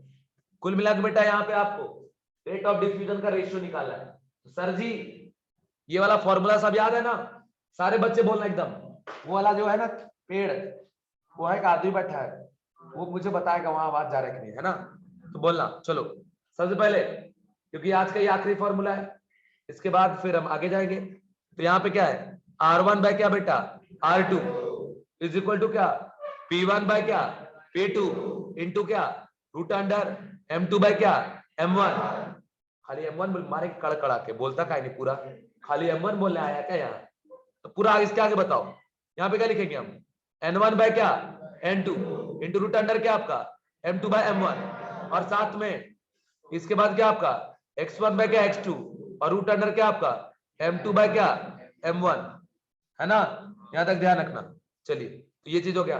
तब आगे बढ़िए, यहां पे कौन सा फॉर्मूला लगेगा, ये वाला लगेगा या ये वाला लगेगा? कौन सा लगेगा, मोल वाला, क्योंकि यहाँ पे रेशियो किसका दिया है, मोल का। तो डायरेक्ट पुट कर देंगे, तो लिखेंगे कि rate of helium by rate of CH4 is equal to 2/1 into root under, गुस्सा हो गया मुझे अब मैं अभी और तेज आवाज में बोलूंगा, है ना? इधर मास किसका जाएगा, CH4 का, और मास किसका जाएगा, हीलियम का। अब सुनो, यहां से 2 इंटू CH4 का मास कितना है 16 डिवाइड बाय 4, यहां पे 4 से डिवाइड हो गया, 4 का रूट कितना होगा 2 आ गया फिर, है ना? फिर टोटल कितना हो जाएगा 4, है ना? तो ये आ गया आंसर हमारा, ठीक है? तो कंपोजिशन का रेशियो आ गया 4:1, ये हो गया आंसर। चलिए नेक्स्ट क्वेश्चन पे आ जाइए, क्वेश्चन नंबर नेक्स्ट है कि rate of diffusion of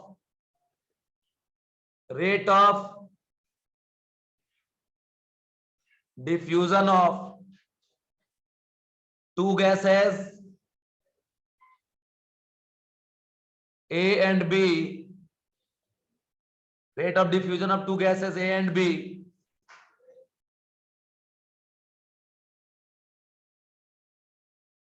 are in the ratio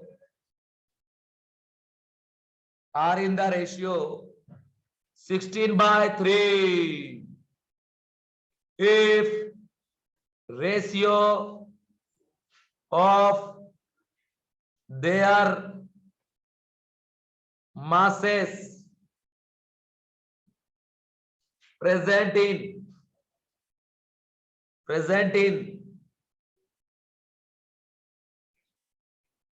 the mixture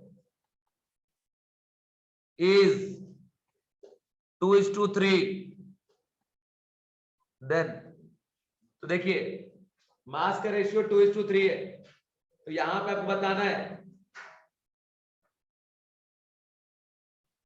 क्या निकल रहा है वापस में, rate of diffusion of two gases A and B are in ratio 16:3. If ratio of their masses present in the mixture is 2:3, then क्या भाई, then अच्छा ए बोल रहा है ऑप्शन बताना कौन सा राइट है, ऑप्शन बी, सी, डी। ऑप्शन में बोल रहा है रेशियो ऑफ, वो आया था क्या, स्टूडेंट था क्या, ratio of their molar mass is 16:1। B है ratio of their molar mass is 1:4।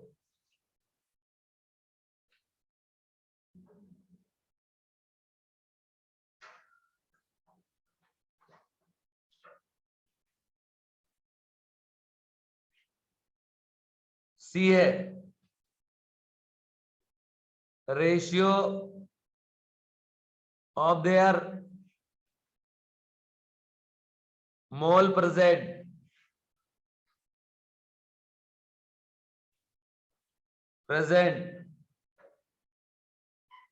is 1:24। And last बोल रहा है कि ratio of their mole present is 8:3।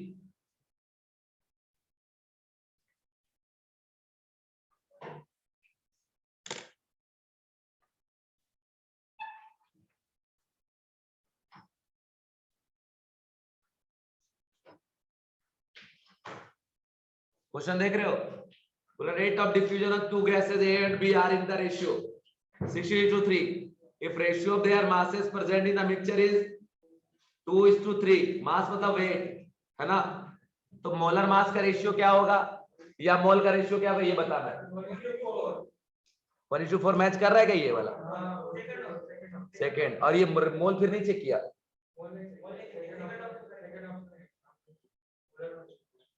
Okay देखते निकाल के देखो कैसे आ रहा है।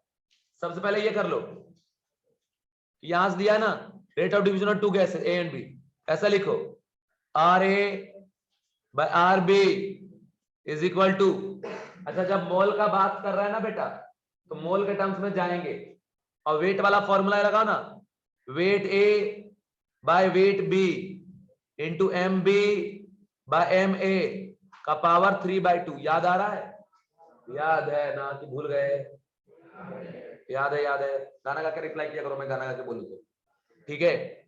आगे सुनो, तो rate of A by rate of B is W of A by W by B. सुनो यहाँ पे, यहाँ क्या दिया है, यहाँ दिया है कि ये जो दिया है ना, ये दिया है इसका डिफ्यूजन का रेट 16:3 एंड इसके मास का जो रेशियो मिक्सचर में कितना है 2:3। तो बेटा समझ जाओ कि ये फॉर्मूला क्या, मास का बात कर दिया, मोल का बात कर दिया, प्रेशर का बात कर दिया तो लगेगा।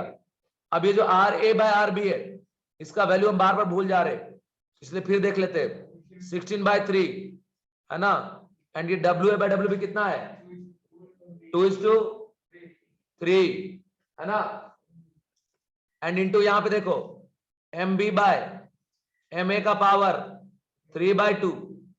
समझ गया, समझ गया, कैसा दुखी लग रहा है आज, नहीं ना, सब बढ़िया ठीक। अब देख ये 3 से 3 कट गया, 2 से 8 कट गया, ठीक है।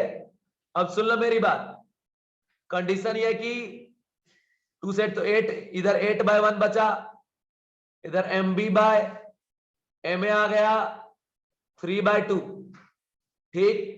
अब ये देखो 8 को लिख सकते हैं ऐसा, 2 का पावर 3/1 का power 3 is mb by ma का पावर 3/2। सुनो बेटा, दोनों साइड 1/3 से, अगर ये, अरे बाबू पगला लोग, ये 3 जब इधर जाएगा तो 1/3 ना हो जाएगा, तो ये वाला 3 और ये 3 क्या हो गया, कट गया, ठीक है। और ये 2 उधर जाएगा तो स्क्वायर हो जाएगा, तो 2 का दोनों साइड स्क्वायरिंग कर दो, तो ये कितना हो गया 4 mb बाय क्या आपका ma, लेकिन हमारे को तो ma बाय mb ना बताना है, तो यहां से ma बाय mb कितना आ गया 1/4, ठीक है 1/4। तो ये आ गया यहां से आंसर। रिपीट करना है क्या साहिल, बोलेगा तो कर दूंगा, एक बार कर देते हैं। यहाँ देखो, यहाँ पे हमारे को रेट दिया है, कोई बच्चा ऐसा नहीं होना चाहिए जो ना पूछे, समझे ना समझे, नहीं समझे तो पूछना है बेटा, क्योंकि आप यहाँ जनधन योजना में नहीं आए हो, पैसा दे पढ़ने आए हो, नहीं समझा है मतलब बोलो टीचर को, ठीक है। तो यहाँ बोला rate of diffusion of gases A and B are in the ratio, अरे भाई 16:3 क्या 3, बाबू ये हमने लिख दिया यहाँ पे, ये हम यहाँ लिख दिए R A by R B is W A by W, weight वाला फॉर्मूला था ना, लास्ट में लिखे थे, M B by M A का पावर क्या आपका 3/2, ठीक है।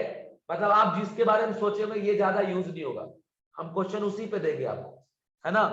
अब यहाँ पे R A by R B का वैल्यू दिया 16/3 और ये वेट का रेशियो दिया था 2/3, इसको जब काटे तो 8/1 आया, 8 को हमने 2 का पावर 3 लिख दिया, यहाँ से एम बी बाय एम का पावर 3/2।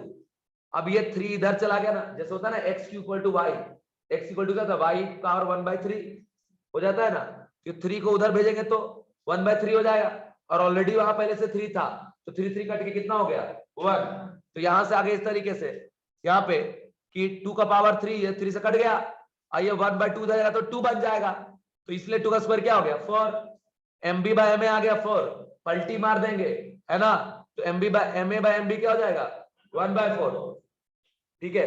तो ये चीज हो गया, इसलिए ऑप्शन नंबर कौन सा मैच कर गया बी। अब देखते हैं मोल वाला मैच करता है क्या, यहाँ देखो N A by N B होता है W A by M A divide by W B by M B. जरा देखिए जादूगरों, इधर देखो W A by W B, और यहां पे आ गया M B by M A. तो जादूगर लोग आप लोग देखो, ये जो है ये वैल्यू दिया था W A by W B का वैल्यू दिया था, कितना दिया था, इधर आ जाओ, यहां दिया था बेटा 2:3, तो लिख दीजिए यहाँ पे, आराम से लिख दीजिएगा, क्या लिखेंगे यहाँ पे 2/3, है ना। और M B by M A का फॉर्मूला वैल्यू कितना आया था 1:4, ऐसा आया था क्या कि 4:1 आया था, हाँ 4:1 आया था, तो यहाँ पे क्या आ जाएगा 4/1, कितना आ गया 8/3, तो आंसर डी भी हो गया। तो मल्टीपल चॉइस ऐसे जेईई एडवांस में आता है क्वेश्चन। ये वाला रिपीट करते हो एक बार, सारे बच्चे देख लो, थोड़ा कंफ्यूजन इसमें हुआ होगा बेटा। मोल का रेशियो भी ऑप्शन में दिया है ना, हम इसको भी चेक कर लेते हैं। तो मोल ए क्या होगा W A by M A, और मोल बी क्या हो जाएगा W B by M B, ठीक है। अब इसको ऐसा सेट कर दिए तो W A by W B हो गया इधर, और M B by M A हो गया, और W A by W B का वैल्यू कितना दिया है 2/3, और M B by M A का वैल्यू कितना दिया है 4/1, तो ये 2 और इंटू 4 कितना हो गया 8, और ये 3 इंटू 1 कितना हो गया 3, तो कुल मिला के आ गया आंसर 8/3, ठीक है। चलिए अभी टाइम हुआ है 12:30, और आपको पता है कि आप हमें 15 मिनट तो मैं लूंगा ही, उस 15 मिनट में एग्जैक्ट में फिर छोड़ दूंगा लेक्चर, एग्जैक्ट 45 को नेक्स्ट टॉपिक में आपको लेके जा रहा हूं, और उस टॉपिक का नाम है बैरोमीटर। और बेटा ये जो बैरोमीटर है, सबसे पहले बता दूं ये मेंस का टॉपिक नहीं है, लेकिन मेंस में से क्वेश्चन आते हैं, इसका क्वेश्चन ज्यादातर जेईई एडवांस में आता है। और मैं आपको बता दूं इस चैप्टर का समझ लो कॉम्प्लिकेटेड भी है, इजी भी है, जो चाहते हो समझ सकते हो। कहानी है कि जब बैरोमीटर पे हम जाते हैं ना, तो बैरोमीटर एक इंस्ट्रूमेंट है जिसके भूख लगा है, टिफिन लाए ला मैं खाता हूँ, भूख लगा है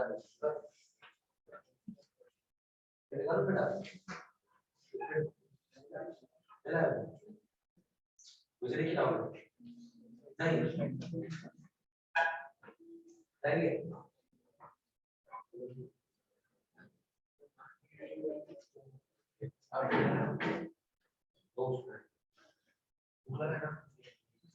लगाओ खा सकते हो, कोई दिक्कत नहीं, खाओ।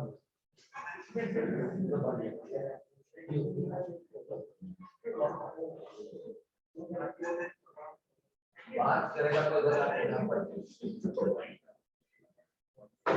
हाँ तो सुनो, बैरोमीटर का बात करें। अब बैरोमीटर के लिए माइंड जरा सही होना जरूरी, इसलिए हंसने का एक मौका जनरेट कर। हंस भी लिया, ठीक है। अब सुनो, बैरोमीटर क्या है? एक इंस्ट्रूमेंट है जिससे क्या मेजर करते हैं? प्रेशर। मतलब तू पॉकेट में बैरोमीटर लेके घुमा, तो एक्सेल बताएगा प्रेशर है कि नहीं, ठीक है। तो बेटा आप बोलोगे सर कौन कैसे प्रेशर कैसे मेजर करके देगा? वो एक देखे थे, प्रेशर का यूनिट हमने लिखवाया था centimetre of KG, millimetre of KG, है ना। जब आपको देखोगे तो आपको लगेगा सर तो या तो पागल हो गए या पागल, अरे तुम्हें प्रेशर तो मेजर करता है क्या? मन में आ रहा था बेटा, लेकिन मैं बता दूं बैरोमीटर जो इंस्ट्रूमेंट है वो प्रेशर लेंथ में ही मेजर करता है। तेरे को जरूरत है यार, समझा नहीं समझ रहा टाइम समझ गया और इस प्रेशर से ये भी मेजर करके देगा कितने प्रेशर में है, समझ रहे हो।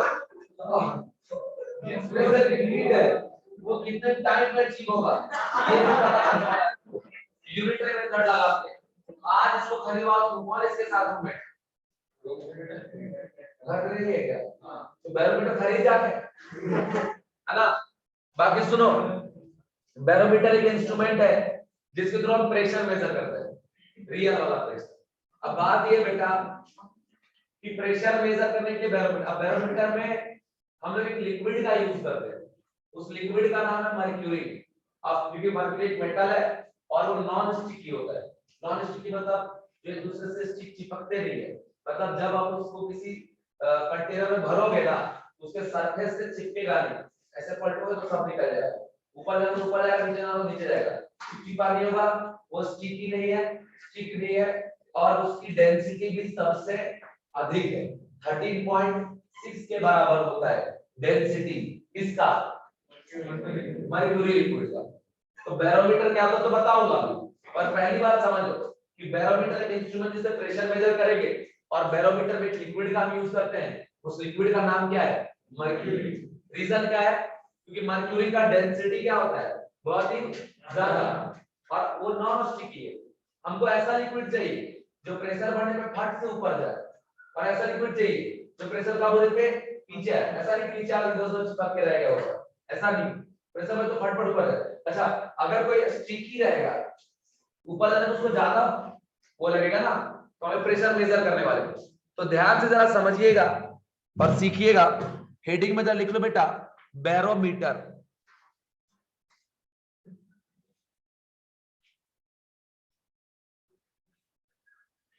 और सुनो इसमें बहुत दिमाग लगाना पड़ेगा, बता रहा हूं, तो दिमाग जरा लगाना। बैरोमीटर, अभी जो बैरोमीटर है ये है क्या भाई? बैरोमीटर एक इंस्ट्रूमेंट है जिससे हम प्रेशर मेजर करते हैं, बता ही दिए। इसमें फर्स्ट पॉइंट जरा लिखिएगा पॉइंट बना के कि it is an instrument, it is an instrument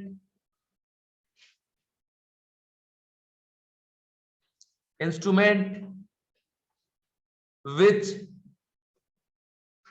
is used to measure, which is used to measure the measurement of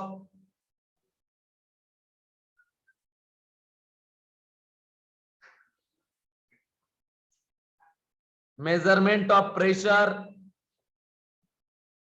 measurement of pressure and liquid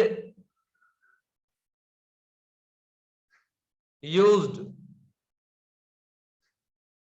in barometer, liquid used in barometer is mercury, Hg. Liquid used in barometer is mercury. Because mercury is non sticky,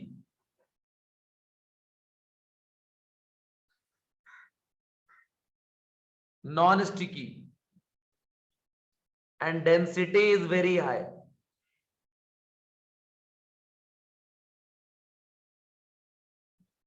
Density is very high. ठीक है, समझ रहे हो? चलिए लिख लिए यहां तक। अब बेटा थोड़ा सा मर्क्यूरी के बारे में लिखिएगा, यहां पे फिर से पॉइंट बना के पूरा डिटेल में। पहला पॉइंट में लिखिएगा, it is non sticky, it is non sticky, that is not stick with glass tube, that is not stick with glass tube, not stick with glass tube। And ये लिखने के बाद लिखिएगा second point, it is practically volatile, practically volatile. Next point में लिखना, third point में लिखिएगा, in the non liquid, in the non liquid, in the non liquid मतलब जितने भी लिक्विड नॉन है ना उसमें से बात कर रहा हूं। In the non liquid mercury has highest density, in the non liquid mercury has highest density, so volume occupied by it, so volume occupied by it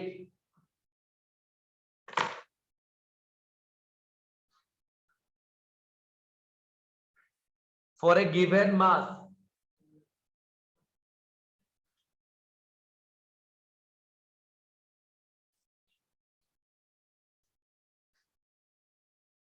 is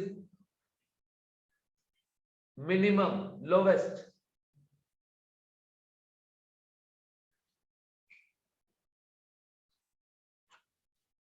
अब यहां समझ लो बात क्या क्या होगा।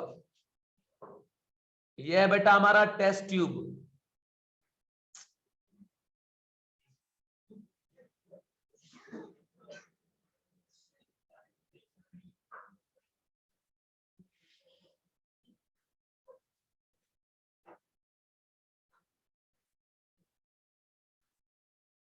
ठीक है, ये टेस्ट ट्यूब है।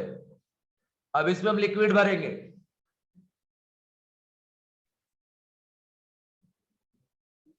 हमने अब मर्क्यूरी भर दिया Hg, ठीक है। अब सुनो, इस टेस्ट ट्यूब में जो हमने मर्क्यूरी भरा है ना, ये स्टिक नहीं है बेटा, इससे चिपका हुआ नहीं है, समझ रहे हो क्या?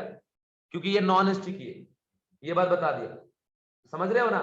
जैसे मान लो ये टेस्ट ट्यूब है ऐसा, इसमें लिक्विड भरा हुआ है, कौन सा? मर्क्यूरी, और ये स्टिकी नहीं, इसके साथ चिपका हुआ नहीं है।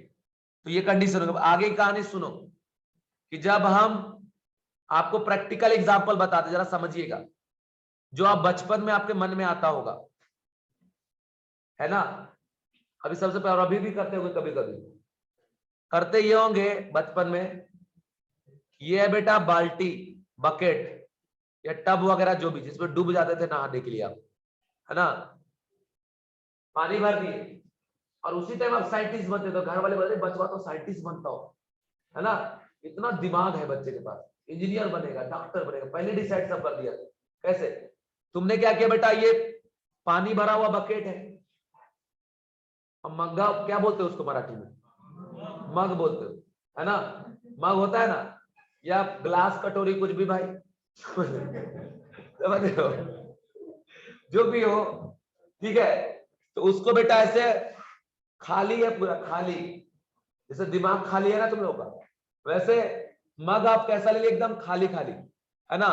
और उसका उल्टा करके ऐसे यहां भर दिए, और आपको मन कर रहा है इसको दबा के इसके ऊपर बैठ जाए तो डूबेंगे नहीं, है ना? और आप बेटा पूरा देखो, पूरा मैं जानता हूं तुम सबने ऐसा काम किया होगा, और मैंने नहीं किया रे, मैं डायरेक्ट डूब जाता था जाके, समझा? इधर देख, है ना? क्या कह रहा है, बोलना। तो सुनो, ये पूरा खाली है, खाली है। अब करते क्या थे, सुनो, और उस टाइम तो और इंजीनियरिंग करते थे जिसान, यहाँ लेबर जिसान करते थे, पानी का लेवल बढ़ गया, अरे पानी बिना जोड़े ऐड किए वाटर ओवरफ्लो कर रहा है बाल्टी से, अरे बाप रे बाप। तो वो बचवा सुन क्या होता था, तो देखो जैसे ही इस मग पे आप ऊपर से फोर्स लगाते थे, ये तो खाली है बेटा, तो ये कहां जाता था, नीचे। तो स्टार्टिंग में आप ऑब्जर्व करोगे ना, तो थोड़ा बहुत पानी का लेवल इसके ऊपर जाता था, थोड़ा बहुत पानी जाता था, और घर जाके आप चेक कर लेना हम क्या करें, तुम समझ रहे हो कि नहीं समझ रहे हो। मतलब ये बकेट में पानी भरा हुआ है, और मग को जब उल्टा करके ऐसे भरते थे ना और दबाते थे उसको, तो डूबता नहीं था, लेकिन उसमें पानी अंदर नहीं घुसता था, ऐसा नहीं है, उसके थोड़ा बहुत लेयर में पानी अंदर जाता है, फिर पानी ऊपर जाना बंद कर देता है, और जब बाहर खींचते तो फक से आवाज करके पानी नीचे गिरता भी तो था। तो याद नहीं है क्या, है कि नहीं, समझ पा रहे मैं क्या कह रहा हूँ। मतलब ये बकेट है, पानी भरा हुआ है, और मग को आप उल्टा करके ऐसे रखे, जैसे रखोगे ना बेटा, तो पानी थोड़ा सा ऊपर चढ़ता था, चढ़ेगा, अब जाके घर जाकर चेक कर लेना, पानी थोड़ा चढ़ेगा, उसके बाद वो चढ़ना बंद कर देगा, फिर खाली स्पेस रह जाएगा, फिर आप क्या करते थे, ऊपर से ऐसा मुक्का से दबाते थे ऐसा नीचे, और उसको नीचे सरफेस पे जाके चिपका देते थे, फिर ऊपर वैसे अपने आप को आ जाता था।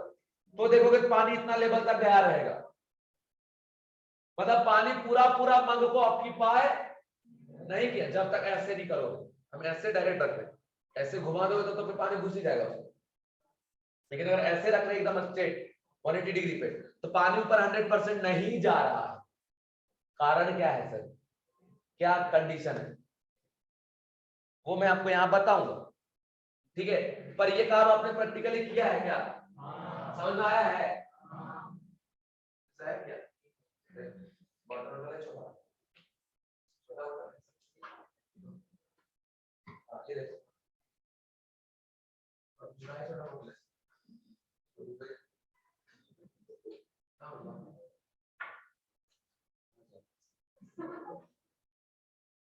तो मतलब सुनो क्या होगा, देख रहे हो पानी है ना, मान लो बकेट है ये, और उसमें मग ऐसे डाल रहे हो, तो थोड़ा सा ऐसे आ जाएगा, और इसका पानी लेवल थोड़ा सा ऊपर उसमें चढ़ेगा, लेकिन उसके बाद चढ़ना बंद कर देगा, ठीक है, समझ गए। ऐसा क्यों होता है वो हम पहले पढ़ेंगे, और ये जाके पता चलेगा कि बैरोमीटर प्रेशर का मेजरमेंट कैसे देता है। आज के लेक्चर को ओवर करते, लेकिन घर जाके आज एक काम जरूर करना, हो गया क्या 45 छोड़ दूं, 5 मिनट और ले, अपने छोड़ो, बोलो ले लो, तो मेरे मर्जी से छोड़ो, तुम लोग बोलो सर लो।